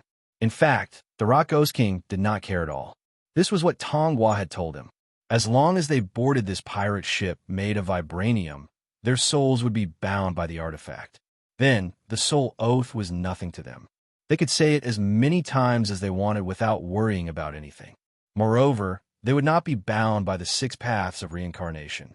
Therefore, at this moment, the Rock Ghost King was very calm. He told Yu Yao without hesitation that there was no problem. Although he was surprised by the Rock Ghost King's decisiveness, Yu Yao still thought that the Rock Ghost King had surrendered to his oppression. He was very pleased with himself. All right, let's put the soul oath aside for now. Lead your tree demon army and follow me to the Ascension Zone. We'll take over the Ascension Zone. Yu Yao nodded in satisfaction and said to the Rock Ghost King, All right. The Rock Ghost King replied with a smile. Big boss, this is too hasty. Shouldn't we kill to our heart's content before asking them to surrender? Lu Chai said, unhappily. Since they've already surrendered, why bother? After all, the Rock Ghost King is leading the Tree Demon army to pledge their loyalty to me. Isn't that boosting the strength of my army? Yu Yao could not help but glare at the idiot Lu Chai. All right, you're the big boss. Whatever you say. Lu Chai sighed helplessly, looking a little unhappy. Yu Yao could understand Lu Chai's current attitude. After all, after fighting for half a month, they had been really angry. Yu Yao's arrival must have made Lu Chai feel that he could vent his anger. However, he did not expect the enemy to surrender in the end. That was why he was so reluctant. Lu Chai, we're on the same boat now. The expansion of my power is also good for you. After all, Lu Chai was the first person to follow him. Yu Yao thought about it and comforted him. After that, with the Tree Demon army joining them, Yu Yao's army, which was formed by the 3 armies, set off toward the Ascension Zone. This time, Yu Yao was full of confidence. With his current military strength, it was not difficult to take down the Ascension Zone. After a few hours of trekking, Yu Yao's army finally arrived at the Ascension Zone. This time, Yu Yao directly blew the horn to attack. The army charged straight toward the Demon Snake army in the Ascension Zone. Lord Yu Yao, wait. I, the Hydra King, surrender. I'm willing to pledge my loyalty to you. Seeing Yu Yao's menacing army, the Hydra King, who was still memorizing his lines, was shocked. He quickly floated into the air and flew toward Yu Yao while shouting continuously. Beep! Hearing this, Yu Yao blew the horn to stop the war. What did you say? I surrender. I'm willing to pledge my loyalty to you. The Hydra King shouted again. At this moment, Yu Yao was extremely dumbfounded. He did not expect that after coming to Beiki, the 2 biggest threats would surrender together without even fighting a single battle. Chapter 269. Your Majesty, these 2 armies are not worth mentioning. We already have an absolute advantage. They will definitely surrender. I'll look for them and persuade them to surrender. The Rock Ghost King continued Lu Chai's words. Yu Yao grabbed it in his hand and felt the remaining aura of the Great Emperor on the Yin Talisman. He was extremely satisfied. Then, he knelt down in the air and kowtowed toward the fading brass bell. Kill Yu Yao, and the value of the items dropped will double. Awesome. When everything stopped, everyone realized that both the brass bell and Yu Yao had disappeared in the air. The players who were observing Yu Yao's panel were shocked to see this. Lu Chai was also dumbfounded when he heard this. I've seen it. You have indeed obtained the ownership rights of all the territories in Beiki, but you haven't been recognized by all the forces. Envy, jealousy, hate. They seem to have seen the moment when Yu Yao was toyed with, and they all smiled with relief. After the 3 of them had sworn their loyalty, Yu Yao couldn't help but laugh out loud. He felt so comfortable. Yu Yao's forehead was sweating, and his heart was filled with anxiety. As the Great Emperor of the Dong Yu's voice fell, everything around him became blank. Yu Yao, the Great Emperor's voice sounded again. The 6 paths of reincarnation bear witness, I vow. 500 words omitted. At this moment, Yu Yao was very happy, and the players were even happier. I believe that you are loyal to me, but you still have to go through the necessary procedures. Begin the soul oath. Are there any other forces in Beiki at this stage? Yu Yao asked again after some thought. Lu Chai looked at the Rock Ghost King and the Hydra King beside him and nodded subconsciously. Boom! A loud noise was heard, and Yu Yao's body was ignited with golden flames. When he regained his senses, Yu Yao heard the Great Emperor of the Dong Yu's voice again. You want to see the Great Emperor? I'm not sure either. I've seen him once before, but the previous king of Beiki didn't say anything when he came back. He only said that he went for the test and certification, the Rock Ghost King said while shaking his head. Damn, he broke through the Ghost Emperor intermediate stage. As for the Rock Ghost King and the Hydra King soul, Lu Chai was a little worried. However, there was a solution. As long as Yu Yao was dead, everything would be fine. He never thought that it would be so easy to conquer Beiki. The Great Emperor represented the over-god of the netherworld. These lines looked ordinary, but every line represented a supreme law that constructed the netherworld. They contained boundless power of the laws, and just by circling around the sculpture, they tore countless fine spatial cracks in this space. However, in terms of strength, they would definitely not be able to contend with an existence in the Ghost Emperor realm. Hence, they could only use their wits to defeat him. As for blessings, Mother asterisk her, if he can directly advance to the Ghost Emperor realm, wouldn't we have to directly advance a few hundred levels? The two of them didn't hesitate. After all, they weren't afraid of this thing at all. They calmly began to read. 3 days later, Beiki was unified. All the forces, big and small, had surrendered to Yu Yao. Yu Yao had also become the true ruler of Beiki. All he lacked now was the approval of the Great Emperor. A huge black statue stood in the middle of the hall. In the center of the statue's right palm, there was a large brass bell floating. Although they didn't care about the operation of Netherworld, they were the ones who set the operation rules. Under the 6 paths of reincarnation, they were the real controllers of the Netherworld. The statue looked sometimes clear and sometimes blurry. It was surrounded by lines of different colors. It was also for this reason that so many people would go crazy to become an abyssal prefect. After all, if one relied solely on cultivation to advance 2 major realms, they would have to spend countless years in secluded cultivation. However, becoming an abyssal prefect would save them a lot of time and effort. This time, the Hydra King and the Rock Ghost King followed along. The His Excellency Succession Code was not a secret in the Netherworld. The ceremony in every big domain was the same. The purpose was to allow the Great Emperor to sense the person who prayed for blessings through the reading of the code. Enter. At this moment, a long and weathered voice sounded. Although it didn't shake, the sound of the bell was clearly transmitted to the ears of all the creatures present. In an instant, the weather changed. The surface of the brass bell flickered with golden light. Due to the existence of Lai Shan, Yu Yao didn't dare to delay. Under the witness of all the clan leaders and players, he began to read the Code of Succession in the center of the Mansion of the Dead. The Rock Ghost King and the Hydra King were relatively calm. The second step of their plan was to use Yu Yao or even kill him. I don't know. Maybe not. However, Yu Yao was happy that the Rock Ghost King and the Hydra King were willing to submit to him. After all, his power in Beiki was not stable yet. It would be good for him to have more power. In the upcoming war against the land of the 9 luminaries, Yu Yao's existence was indispensable. At this moment, a golden light pillar appeared from the void and enveloped Yu Yao. Therefore, the more powerful he was, the better the following arrangements would be. I can feel her aura, but I can't be sure. At this moment, another voice appeared. As the golden light pillar washed over him, Yu Yao laughed in ecstasy. However, since he had passed, Yu Yao's heart was filled with joy. He wanted to express his gratitude, but he realized that the passage began to distort. When everything became clear, he found himself in the sky above the mansion of the dead. Is it her? Without her, the underworld is incomplete. Will she come back? What's soul oath? Lu Chai was confused. burn my vital fire, and fight for her. As long as she is alive, the underworld will never perish. The voice said again. Boss Yao, there are still two forces at this stage. One is the demon metropolis army in the dense forest of the Cliffs of Desperation, and the other is the ground wolf army that lives underground all year round. Lu Chai said. At this moment, a triangular Een talisman with a black luster slowly formed in front of Yu Yao.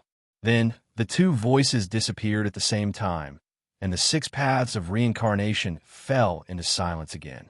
This was because Yu Yao becoming stronger was also a step in Een Xiaoqi's plan. Upon seeing this, the players below began to chat in the regional channel. However, no one panicked. After the supplicant passed the test and certification of the Great Emperor, he could officially become an abyssal prefect and obtain the exclusive Een talisman of the big region. While the players were discussing, Yu Yao's strengthening did not end. With another loud bang, his strength directly advanced to the Ghost Emperor later stage. Under the astonished gazes of all the forces, the brass bell reappeared. As it shook gently, the loud sound of the bell resounded throughout the land of Beiki. Everyone felt as if their souls were trembling along with the sound of the bell. That's right. Let's kill this Yu Yao first before talking about the future. We just need to grow slowly. Don't bite off more than we can chew. In the underworld, in the 6 paths of Reincarnation Hall. However, Beiki has not had an abyssal prefect for a while. Since you have obtained all the territories, you're already qualified to become an abyssal prefect. Next, take the heart refinement test. 666, a cheat given by the Great Emperor. That's awesome. Could this be the biggest boss in the game? Moreover, with the Soul Oath, he did not believe that the Rock Ghost King and the Hydra King could come up with any tricks. Yu Yao, you have passed the heart refinement test. Go back now. Although the Rock Ghost King did not care about the Demon Metropolis and Ground Wolf Army, the existence behind the scenes wanted to protect them.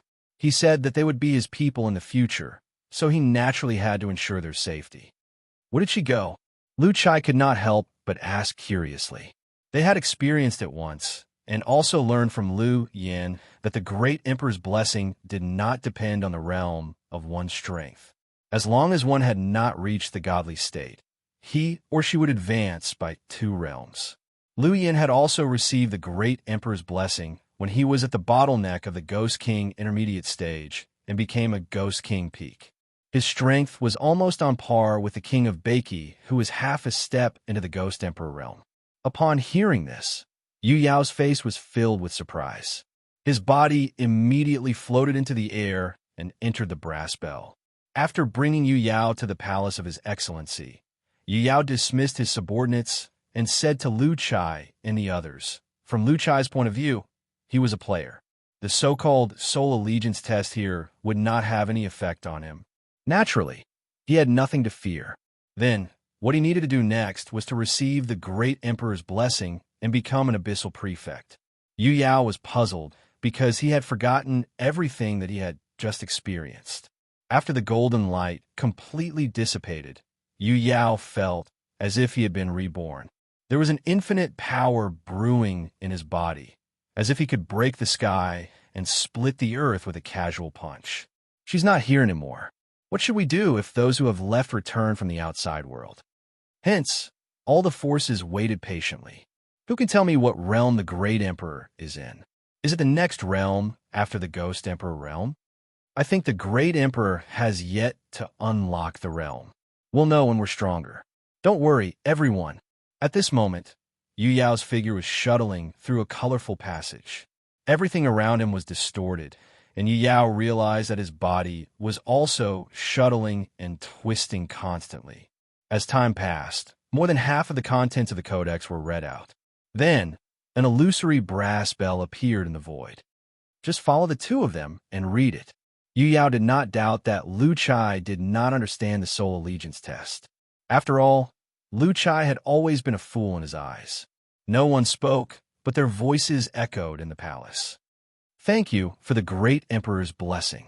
Fengdu, it seems like you're ready. All right, then go quickly. Once Beiki is united, I'll pray for the Great Emperor's blessing. Yu Yao was delighted when he heard this. He could not help but laugh out loud again. Yu Yao was not mentally prepared for the Rock Ghost King and the Hydra King's surrender. It made him feel like he had punched cotton with all his strength, and he could not exert any strength. Great Emperor, how is this possible? They've all pledged their loyalty to me. Yu Yao's heart skipped a beat as he quickly raised his head and shouted. Following Yu Yao's reading, everyone, including the players, felt as if there was an invisible force slowly pressing down on them from above. Seeing this, Lu Chai followed suit. Hence, Yu Yao, who had originally set off for the war, returned to the mansion of the dead with complicated feelings. Great Emperor, I am Yu Yao. Yu Yao quickly knelt down, but his body was elongated and twisted. Although he was kneeling down, it looked like he was being stretched into a colorful straw mat. Aren't you the same? He could feel that his realm was loosening under the washing of the golden light, and the soul power in his body was unusually abundant. Chapter 270. Beiki, Mansion of the Dead. After Yu Yao officially became His Excellency, his heart was filled with pride. He had been coveting this supreme honor for a long time. However, there was only one His Excellency in the land of the 9 luminaries. With his big brother Xing Yao, he would never have the chance. But now, he had obtained the position he desired the most, and he had also obtained great power. Yu Yao's heart was undoubtedly swollen. In the next few days, Yu Yao learned about the current situation of Beiki through Lu Chai, the Rock Ghost King, and the others. However, a problem soon caught Yu Yao's attention. It was the Death Clan that was constantly invading from the east of the Underworld Sea. At this stage, the players had given up defending the east because of the situation in the land of the 9 luminaries. This caused the Death Clan to continuously surge from the Lioli coast, causing great damage to the ecology of Beiki. Yu Yao found out from Lu Chai that the Death Clan was actually the Sea King's force. This gave him a headache. However, since he was already His Excellency of Beiki, this problem had to be solved. Yu Yao immediately decided to visit the Sea King, hoping to resolve this issue through negotiation. However, what he did not know was that this was exactly what the players wanted to see. At the western border of the barren grassland, a supply escort team, led by Yu Yao's army and supported by the players and other forces of Beiki, came from the direction of the land of the 9 luminaries. This escort was extremely important to Yu Yao because this batch of supplies was all he had in the 9 luminaries, including many treasures. After he became the king of Beiki and completely separated from his brothers, Yu Yao naturally would not keep these treasures in the 9 luminaries. Instead, he chose to bring them back to Beiki. Although the supplies were very important, Yu Yao did not personally escort them because he was not worried at all. At this stage, the 9 luminaries and Beiki were on the same side. Moreover, the players, the Rock Ghost King, and the other forces had already pledged their loyalty to him, so it was impossible for them to betray him. In this almost foolproof situation, Yu Yao went out to sea with peace of mind. The 50,000 escorts moved toward the Mansion of the Dead along the recently opened road in the barren grassland. As the leader of the escort team, Ghost General Mad Tooth kept glancing forward to observe the situation. Although this escort was very safe since all the forces of Beiki had been captured and it was impossible for them to betray him, he still had to be prepared. Based on what Yu Yao said, there might be forces of Beiki that had yet to pledge their loyalty to him. After walking along the road out of the border and arriving at the land of buried bones, the view in front of him instantly widened. Mad Tooth heaved a sigh of relief. After all, the barren prairie was the best place to set up an ambush, so the danger level was reduced. Just when Mad Tooth waved his hand to signal the team behind him to keep up, heavy footsteps came from the direction of the barren grassland. Mad Tooth hurriedly turned around and looked in the direction of the barren grassland. He immediately saw countless figures moving in the weeds and approaching. When he saw them clearly, Mad Tooth's pupils shrank. He was very familiar with these people. They were the fire warriors under His Excellency Hoi Yao. This scene gave Mad Tooth quite a fright. He hurriedly patted the Chaos Earth Dragon beneath him and ran towards the back of the escort team. Quick, Yu Yao army, escort the resources back. The rest of you, cover the evacuation of the resources with me. From Mad Tooth's point of view, this batch of resources was far more important than their guards. Naturally, they had to protect this batch of resources. However, at this moment, many figures emerged from the cracks in the ground in front of them. Without a doubt, they were all the fire warriors under Hui Yao army. How dare you? These are the resources of His Excellency Yu Yao. Your lord and my excellency are brothers. Who dares to intercept the resources? Mad Tooth immediately roared in anger as the fire warriors surrounded them from all directions. At this moment, Mad Tooth's heart was pounding. There were at least hundreds of thousands of fire warriors here. It was definitely not an easy task to break out of the encirclement. He only hoped that His Excellency Yu Yao's name would work. In fact, Mad Tooth had thought of many possibilities of being robbed while escorting the resources, but he never thought that Yu Yao's brothers would attack him. Can't we rob our brothers?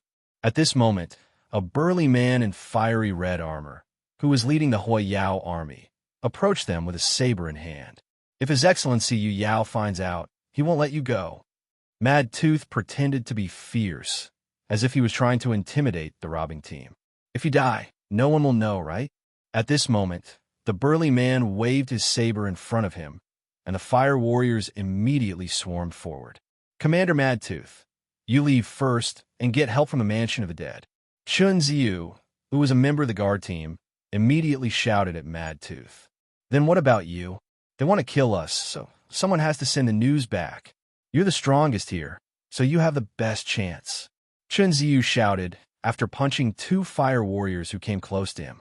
Mad Tooth took a deep look at Chun Ziyu, clenched his teeth, turned around, and ran in the direction of the Mansion of the Dead. He could see that the fire warriors obviously came prepared this time. It was impossible for them to evacuate with the resources. Moreover, at this moment, Mad Tooth only had one thought in his mind, which was to pass the news to Yu Yao. Where are you going? At this moment, the burly man leading the fire warriors leaped up and pounced toward Mad Tooth. Seeing this, Mad Tooth immediately turned around and raised the long spear in his hand, blocking the attack that was coming toward him. Surround him, don't let him escape. No one is allowed to leave today. Following his words, all the fire warriors around him swarmed over and surrounded Mad Tooth. Seeing this, Mad Tooth stretched out his hand and slapped the Chaos Earth Dragon under him. Then, he raised his long spear and wanted to kill his way out. However, the Chaos Earth Dragon only managed to rush out about 10 meters before it fell to the ground under the intensive attacks. Even Mad Tooth was thrown out. Facing the endless fire warriors, Mad Tooth fought with all his might and continuously killed the enemies. However, it was impossible for him to break through the encirclement. At this moment, the players led by Chun Ziyu and the tree demons came from the back. With the sacrifice of a large number of people, they tore an opening and joined Mad Tooth. Commander Mad Tooth will open a path for you. Run, you must escape. Okay. Mad Tooth was touched, but he agreed without hesitation. With the help of the players, Mad Tooth charged forward. However, just when he was about to break through the encirclement, the leader of the fire warriors blocked his way again. Don't you dare run. Get lost. The two of them fought again. At this moment, Chun Ziyu shouted in the live chat channel, everyone put on a good show. Go, help him escape. Following Chun Ziyu's words, the remaining players surrounded the fire warriors' leader in a frenzy, using their lives to buy time for Mad Tooth and help him escape. Without the obstruction of the fire warriors' leader, Mad Tooth dared not look back after escaping from the encirclement. He ran all the way to the Mansion of the Dead. Don't let him escape. Go after him. At this moment, the fire warriors' leader shouted while killing the players. Instantly, a large group of fire warriors separated from the encirclement and chased after Mad Tooth, who was running wildly. Seeing this, Mad Tooth ran even faster. This was because he knew that if he was surrounded again, he would not be able to return alive. After Mad Tooth ran far away, the fire warrior's leader suddenly waved his hand at Chun Ziyu, who was charging at him. Stop, stop, stop. That's enough. Don't you think I won't fight back? As he spoke, the fire warrior's leader's figure gradually changed. Chapter 271. After Mad Tooth ran far away, the Fire Warrior commander's body gradually changed. As the black mist dissipated, Xiao Tian's appearance was revealed. Seeing Xiao Tian, Chun Ziyu also smiled and put away his weapon. The Fire Warriors around them also started to chuckle. This was the second step of their plan to sow discord between Yu Yao and the land of the 9 luminaries. After Yu Yao officially became His Excellency, the players originally wanted to use the Mimic card from the Reputation Shop to indirectly create conflict between Beiki and the 9 luminaries. However, Lu Chai found out from Yu Yao that he still had a batch of treasure stored in the land of the 9 luminaries and was going to retrieve them soon. This undoubtedly gave the players a new goal, so Yin Xiaoqi immediately changed the script. In order to plunder this batch of resources, the players made many preparations. First, they deliberately befriended the commanders of Yu Yao's army and got a new piece of information from them. In the land of the 9 luminaries, Yu Yao's brother, who had the worst relationship with Yu Yao, was his 8th brother. This piece of information was crucial. Since the players wanted to sow discord, they naturally had to choose someone that Yu Yao felt was most likely to plunder his resources. After that, Yin Xiaoqi also considered that Yu Yao's existence was always an unstable factor. She was afraid that something would go wrong during the plunder, so she asked Lu Chai to trick Yu Yao into going to the underworld sea to negotiate with the Sea King. After all the preparations were in place, the players' plan began to work.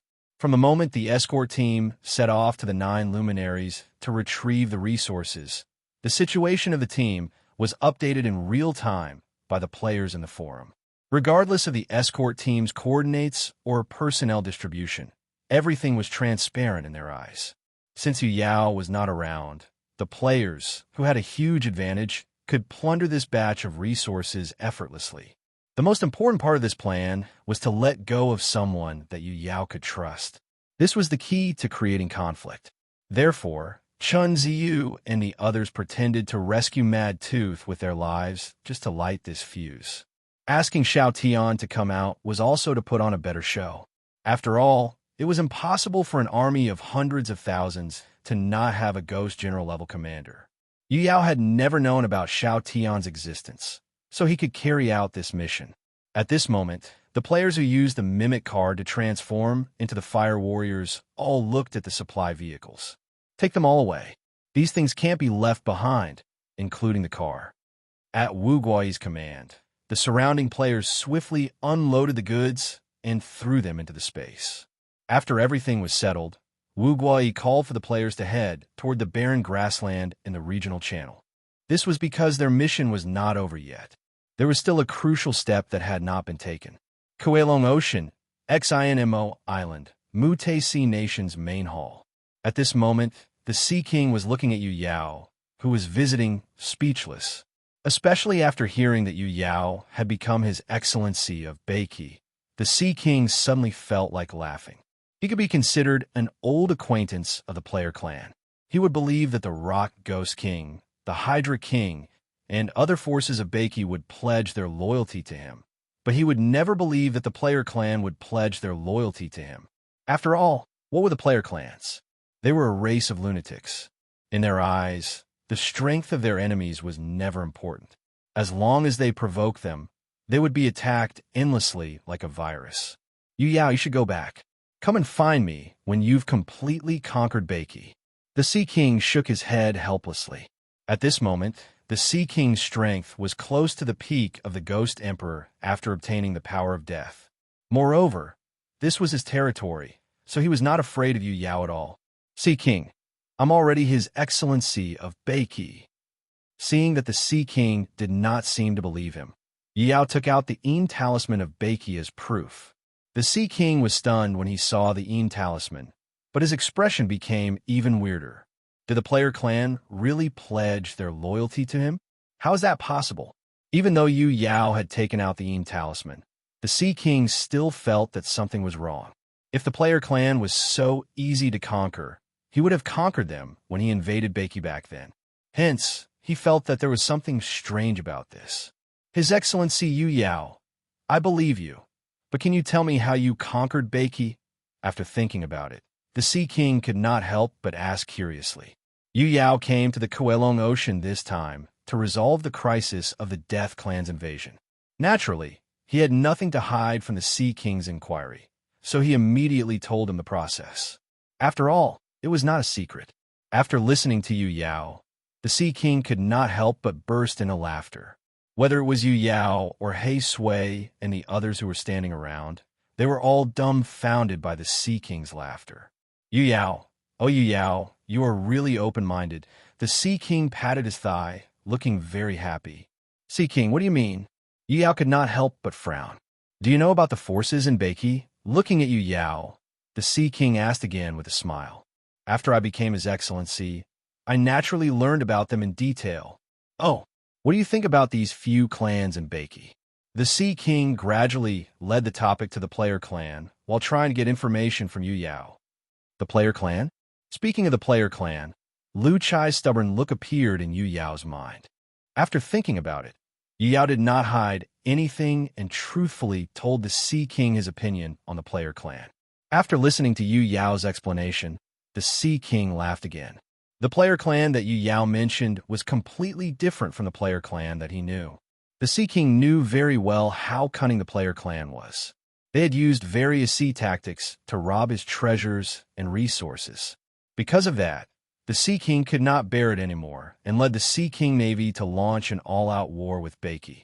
However, according to Yu Yao's description, the player clan was actually a stupid, inflexible, and boorish clan that only knew how to fight. At this moment, the Sea King was sure of one thing. Yu Yao must have been tricked by the player clan. Although he did not know what the player clan was trying to do, the Sea King still felt that Yu Yao would not have a good ending. However, the Sea King was happy to see the internal strife of Beiki, so he said with a smile, His Excellency Yu Yao, I believe you. Since we have no enmity, the Death Clan will naturally retreat. Thank you. After confirming that the Death Clan would not attack, Yu Yao was finally relieved. After all, with Beiki's current strength, it was unwise to go against the Sea King. It would be best if they could settle it peacefully through negotiation. After chatting for a while, Yu Yao finally stood up and left. The Sea King also sent him off politely. After Yu Yao left, the Sea King, who had returned to the main hall, burst into laughter. He could not hold it in anymore. From his point of view, Yu Yao was simply a big fool who was about to be tricked but still felt good about himself. My king, why are you so happy? He Sui and the others who were beside him could not understand and asked curiously, Do you know about the player clan? Oh, the clan that came to attend the banquet and had a conflict with Langyo Island. Of course, they are extremely powerful. Oh yes, my king once said that they are the Beiki clan. At this moment, He Sui and the others suddenly thought of something. Yes, they're my biggest enemy, but now Yu Yao is telling me that he has subdued Beiki. The Sea King said with a smile on his face again. Lord Sea King, do you mean that His Excellency of Beiki is going to be? He Sui suddenly froze as he spoke. At this moment, the few former kings, including He Sui, suddenly understood why the Sea King was so happy. They couldn't help but mourn for Yu Yao for half a second in their hearts, feeling that he might not be able to live for long. Chapter 272. After solving the problem of the Death Clan's invasion, Yu Yao sped toward Beiki. At this moment, he was very proud. The Sea King was willing to withdraw his troops, which at least proved that his reputation was still useful. After entering the boundary of Beiki, he quickly flew toward the mansion of the dead to see if his treasures had arrived. However, when he arrived above the mansion of the dead, he suddenly found that it was chaotic below. A large number of people were gathering as if they were going to war. This made Yu Yao's heart skip a beat. He immediately headed toward the palace of the mansion of the dead. Yu Yao's appearance immediately attracted the attention of the leaders of the forces in Beiki. Mad Tooth even took a step forward and kneeled in front of Yu Yao. My king, our treasures have been robbed. Looking at Mad Tooth, who was crying, Yu Yao's heart skipped a beat. What? Robbed? Under the protection of the various factions, especially the player clan, only one of my subordinates managed to return alive. The rest of the escorts were annihilated. Your Majesty, you must avenge them. Mad Tooth couldn't help but lower his head. Impossible. Who did this? Go to hell. Yu Yao's aura was rising and his face was extremely ferocious. These treasures were his lifetime savings. Now that they were robbed, Yu Yao felt anger rising in his heart. My king, it's Lord Hu Yao. It's... Slap. Before Mad Tooth could finish his sentence, Yu Yao slapped him to the ground. Think carefully before you speak. Yu Yao stared at Mad Tooth fiercely and said word by word. Although Hu Yao's relationship with him was the worst among his brothers, they were still brothers. He would never believe that Hu Yao would do such a thing. My king, I swear with my life that it's Lord Hu Yao's fire warrior army. Swear with your life? Then go to hell. Yu Yao's eyes glinted fiercely as he raised his hand and was about to slap him. My king, don't be impulsive. Let him finish. The Rock Ghost King and the others quickly came forward to persuade him. After taking a deep breath to calm himself down, Yu Yao retracted his palm that was about to slam down and asked again, what do you think? I'll give you one last chance. Tell me who told you to say that. Mad Tooth, who was kneeling on the ground with his head lowered, clenched his teeth and insisted, I have followed my king since I was young. Everything I said is true. Your Majesty, I also saw the appearance of the Fire Warriors army. They seemed to want to kill Mad Tooth to silence him. They chased us all the way to the border of the Mansion of the Dead. However, after we appeared, the Fire Warriors army did not continue to pursue us. Instead, they chose to retreat. However, the Player clan, the Trant clan, and the Demon Snake clan that were escorting the supplies were all annihilated. Only Mad Tooth returned. Yu Yao glanced at the man who spoke. This person was his most trusted subordinate. He was the highest-ranking military commander in the entire Moon Yao army apart from himself, General Crescent Moon. Hearing General Crescent Moon's words, Yu Yao fell into silence. After a while, Yu Yao asked again, how many people saw the appearance of the Fire Warriors at that time? And where were you when it happened? At that time, Lu Chai, the Rock Ghost King, the Hydra King, the Demon Metropolis, the Ground Wolves, and other leaders of Beiki forces were drinking with us here to celebrate the unification of Beiki. No one left during the celebration. Moreover, when Mad Tooth returned, we all saw the Fire Warriors who were chasing him. General Crescent Moon said truthfully. At this moment, Yu Yao was starting to believe what Mad Tooth had said because General Crescent Moon would never lie to him. Mad Tooth, tell me what happened. Yes, Your Majesty. Then, Mad Tooth told Yu Yao about how he led the supply escort team back from the land of the 9 luminaries and how they were robbed by the Fire Warriors army when they walked out of the barren grassland.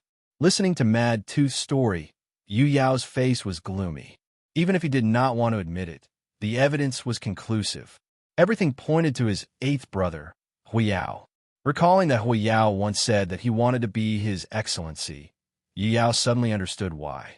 His heart was filled with anger. By the way, why are you gathering your troops? Also, where is Lu Chai? Yu Yao looked around and asked with a frown. My king, hurry up and stop Lu Chai. He has led his troops to the barren grassland. He said that he wanted to avenge his dead brothers. We can't stop him. General Crescent Moon said, while kneeling on one knee. Nonsense. Although Yu Yao was shocked and angry, he did not doubt Lu Chai's actions. Based on his understanding of Lu Chai, this behavior was indeed in line with his character. However, Lu Chai's reckless behavior would put him in a very passive position if he attacked without discussing with his other brothers. Thinking of this, Yu Yao immediately levitated into the air and flew toward the land of the 9 luminaries. Seeing this, General Crescent Moon and the others also followed suit. Looking at this scene, the Rock Ghost King and the Hydra King exchanged glances with a sinister smile on their faces.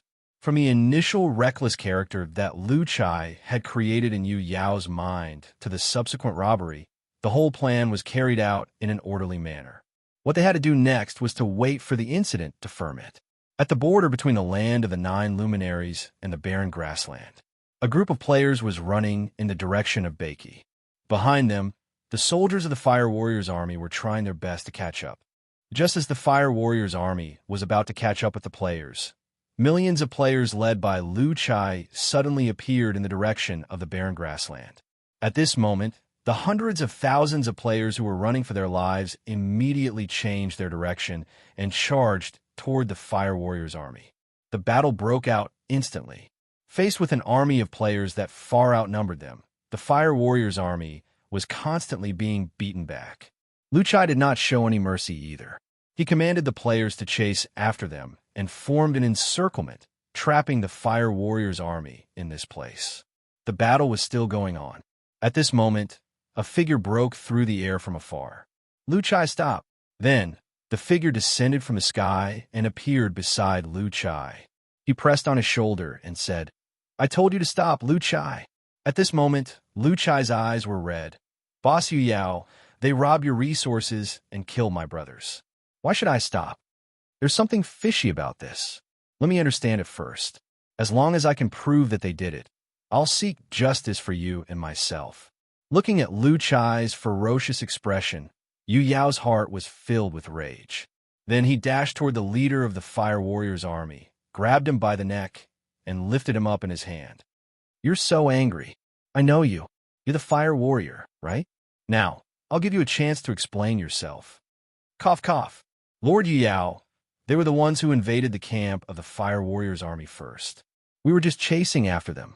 Hearing this, Yu Yao's eyes gleamed coldly.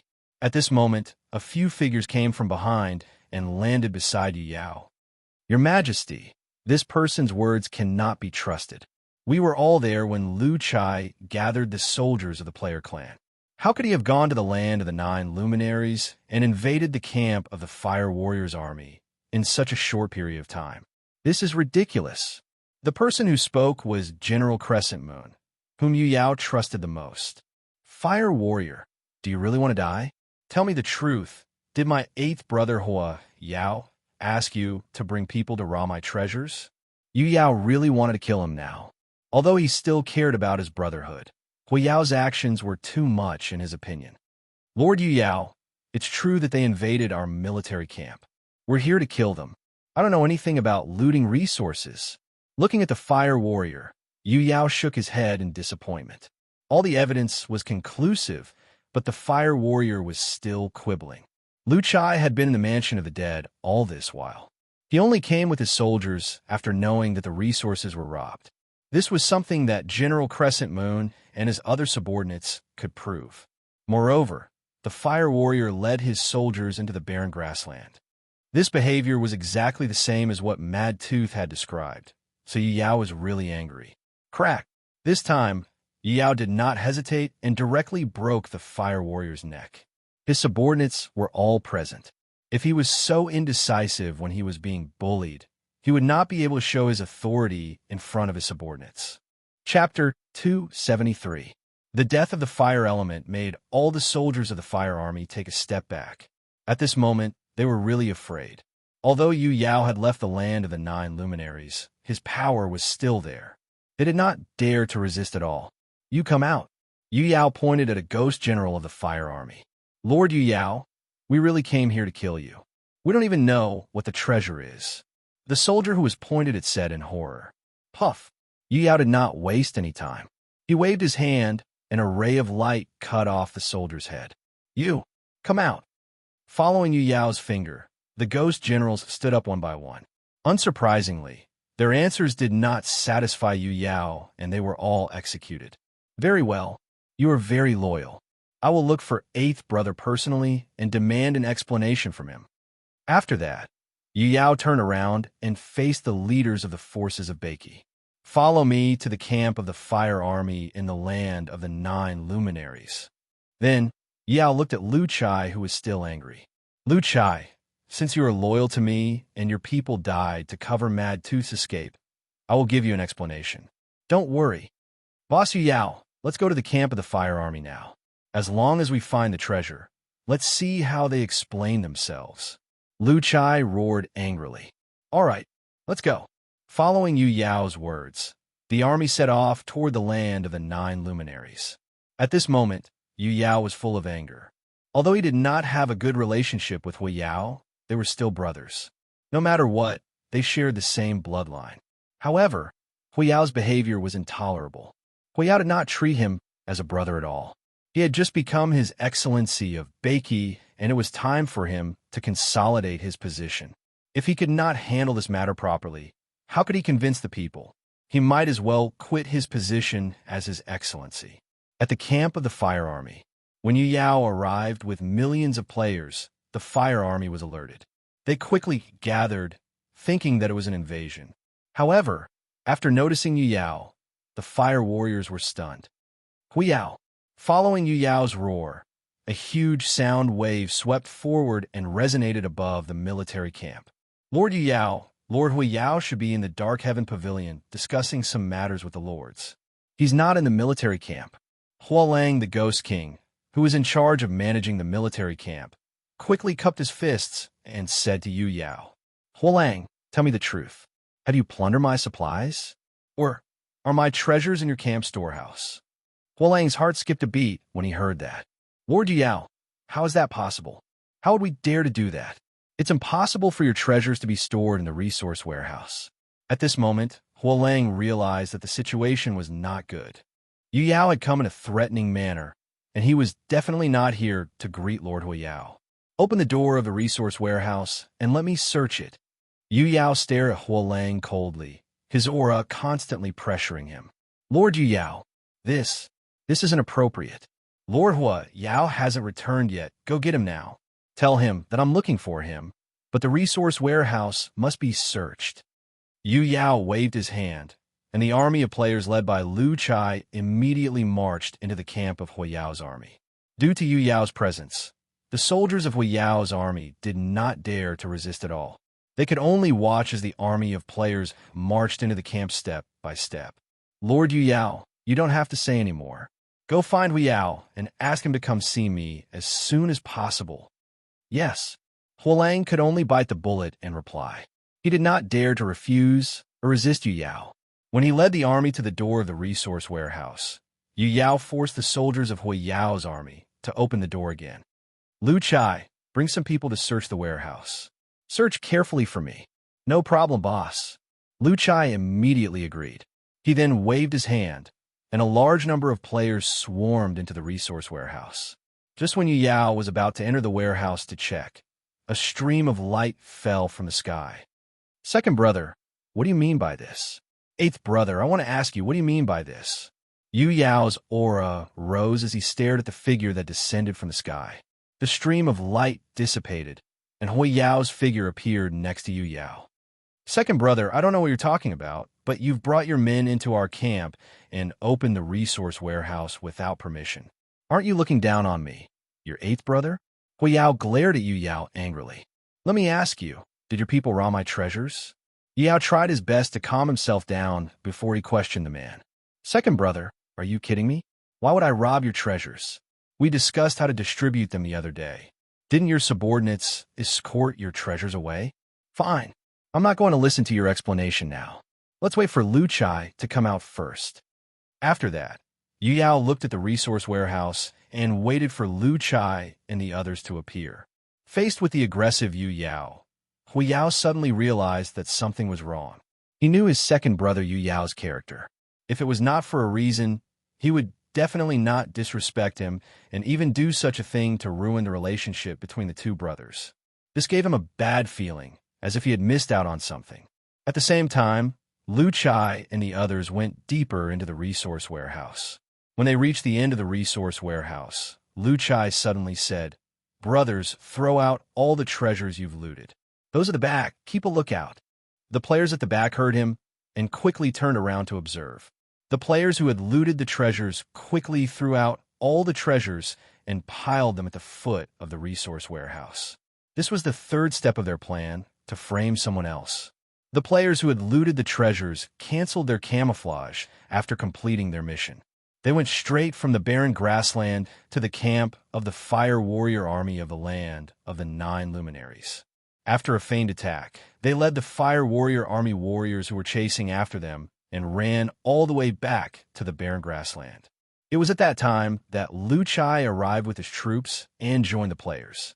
They surrounded the fire warrior army warriors who were chasing after them. Originally, they were waiting for General Crescent Moon and the others to gather their troops so that they could witness the fire warrior army's arrival at the barren grassland with their own eyes. However, everything went surprisingly smoothly. Even the players did not expect Yu Yao to come at such a critical moment. It could be said that everything was God's will. The plan that they had been waiting for had gone so smoothly. At this moment, there was no doubt that the players were pleasantly surprised. After the players had thrown out all the treasures, Lu Chai immediately ran out of the resource warehouse. At this time, Yu Yao and Hui Yao were waiting for Lu Chai with a gloomy face. At this time, Lu Chai's figure rushed over. After walking out of the resource warehouse, he raised his head and shouted at Yu Yao. "Boss Yu Yao, I've never seen the treasures that were escorted. However, there is a batch of treasures stored at the foot of the wall at the end of the resource warehouse. I need you to confirm it yourself." Upon hearing this, Yu Yao immediately descended from the sky and went into the resource warehouse. Hui Yao's heart skipped a beat when he saw this. This was the resource warehouse of the military camp. It was impossible for there to be treasures inside. Therefore, Lu Chai's words made him feel uneasy. Hence, he quickly followed. After Yu Yao found the treasures that were piled up like a mountain at the end of the resource warehouse, anger surged in his heart. He then turned around and faced Hui Yao. "Eighth brother, can you give me an explanation now?" Yu Yao raised his voice. "Second brother, I've been framed." Hui Yao's face was livid. "Framed? Are you going to say that my subordinate, the player clan, framed you?" They hid the treasures on them and were waiting for the resource warehouse to open. Then, they purposely placed the treasures in the resource warehouse of the Fire Warrior Army and framed you. The player clan came from the barren grassland. Yu Yao was sure that they did not carry any resources with them. Hui Yao's sophistry made Yu Yao even angrier. Chapter 274. Eighth brother, we are brothers. Don't you think it's too disappointing for you to do this? You should give me an explanation. Yu Yao tried his best to suppress his anger as he wanted Hui Yao to explain himself. Faced with Yu Yao's question, Hui Yao raised his head and looked at the pile of glistening treasures. He took a deep breath and said, "That's right. Second brother, I don't care if you believe me or not. I really didn't send anyone to rob your treasures, but I will give you an explanation." As he spoke, Hui Yao turned around and walked out of the resource warehouse. When he reached the outside world, he immediately roared, "Everyone, get ready. Assemble." Hearing Hui Yao's roar, the entire Fire Warrior army immediately got busy. All the warriors quickly gathered at the training ground in the military camp. After the army was assembled, Hui Yao floated in the air and came to the front of the Fire Warrior army. Everyone who has entered the resource warehouse recently stepped forward. Looking at Hui Yao's angry face, the Fire Warrior army soldiers couldn't help but tremble. However, hundreds of them still stepped forward. "Did any of you see any treasures in the resource warehouse? Tell me the truth."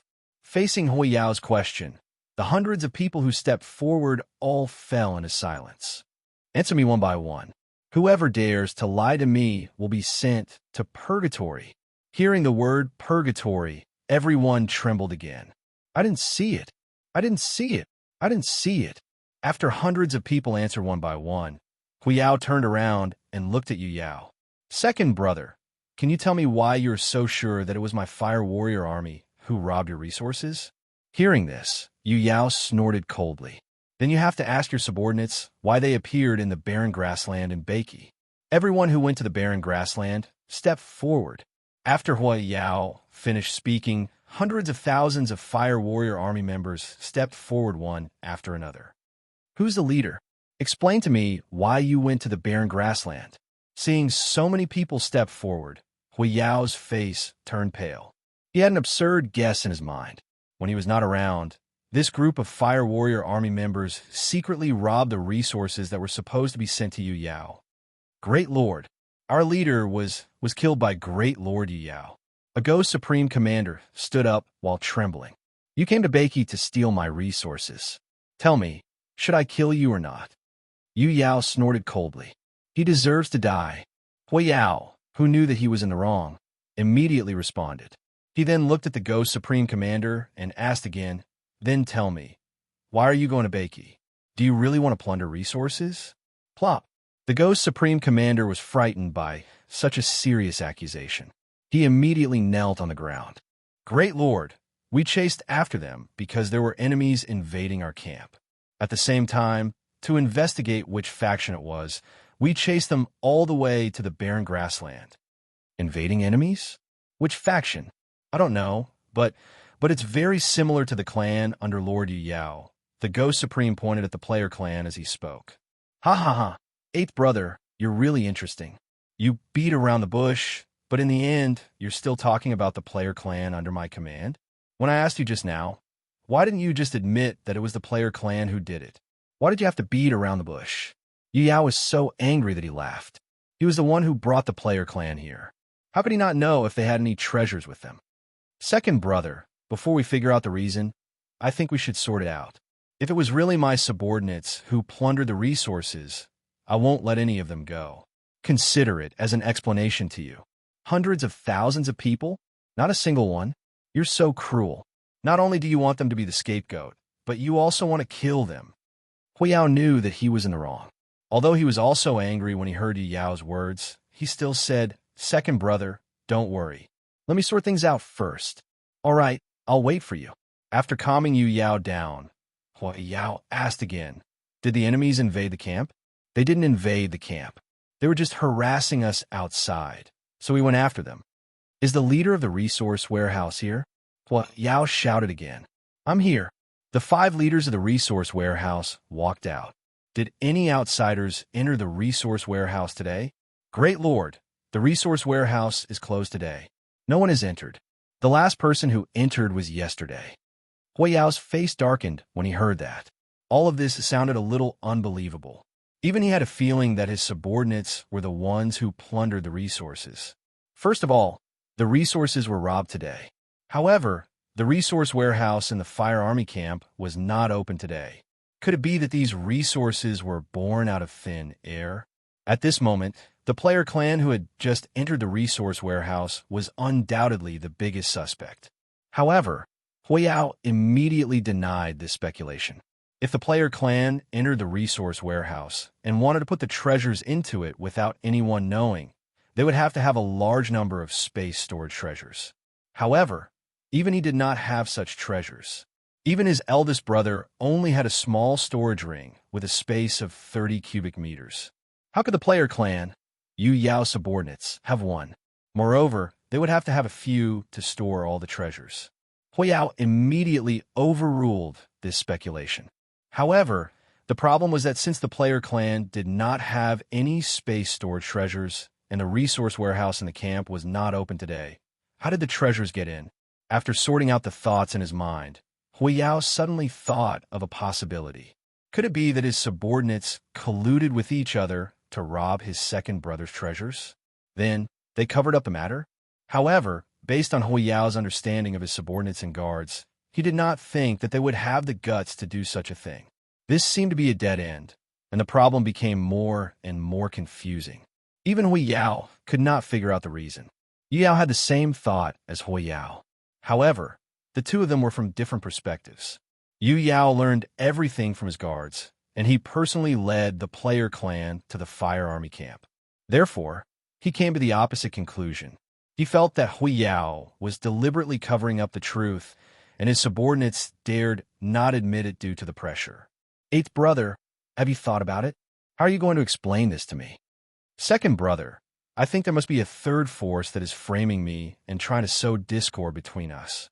I think this third force must have some kind of treasure that is similar to the big space. After robbing second brother's treasure, they have sneaked into our resource warehouse. Hui Yao gave his own speculation in response to Yu Yao's question. Ha ha, eighth brother, why didn't I know that you were so eloquent? It's obvious that your subordinates are lying, and you are the mastermind of this incident. Space storage treasure? In our underworld, apart from the deities, who else can master the law of space and forge such a treasure? Could it be that Ain God is trying to sow discord between us? If it's really Ain God, why would he need so much effort to kill us? Second brother, say no more. I'll take these treasures with me. You and I will go to Big Brother's place and let him handle this matter. After Yu Yao finished speaking, he turned to Lu Chai and said, Send the treasures back. I'll go back later. Big brother Yu Yao, you have to fight back. Lu Chai said discontentedly. Don't worry.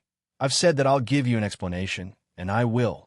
Land of the Nine Luminaries, Dark Heaven Pavilion. This time, the 9 brothers gathered together, but none of them looked good. After listening to Yu Yao's description and Hui Yao's speculation, all of them thought that Hui Yao was lying. However, based on their understanding of Hui Yao, this 8th brother of theirs was a little hot-tempered, but he would never do anything that would damage the relationship between them. 8th brother, I think what you said is a little unbelievable. We are all brothers. If you did something wrong, just admit it and apologize to 2nd brother. We will still be brothers. But what you said, 5th brother Jin Yao spoke up at this moment. 5th brother, even you think that I did it. Hui Yao stood up suddenly, unable to hide the anger on his face. If it's not you, then is it really the Yin God who did it? Yu Yao glanced at him coldly. 2nd brother, don't be so aggressive. I didn't do it. I didn't do it. What do you mean? How can you be so righteous after doing something wrong? Don't you have any respect for me? Yu Yao stood up suddenly.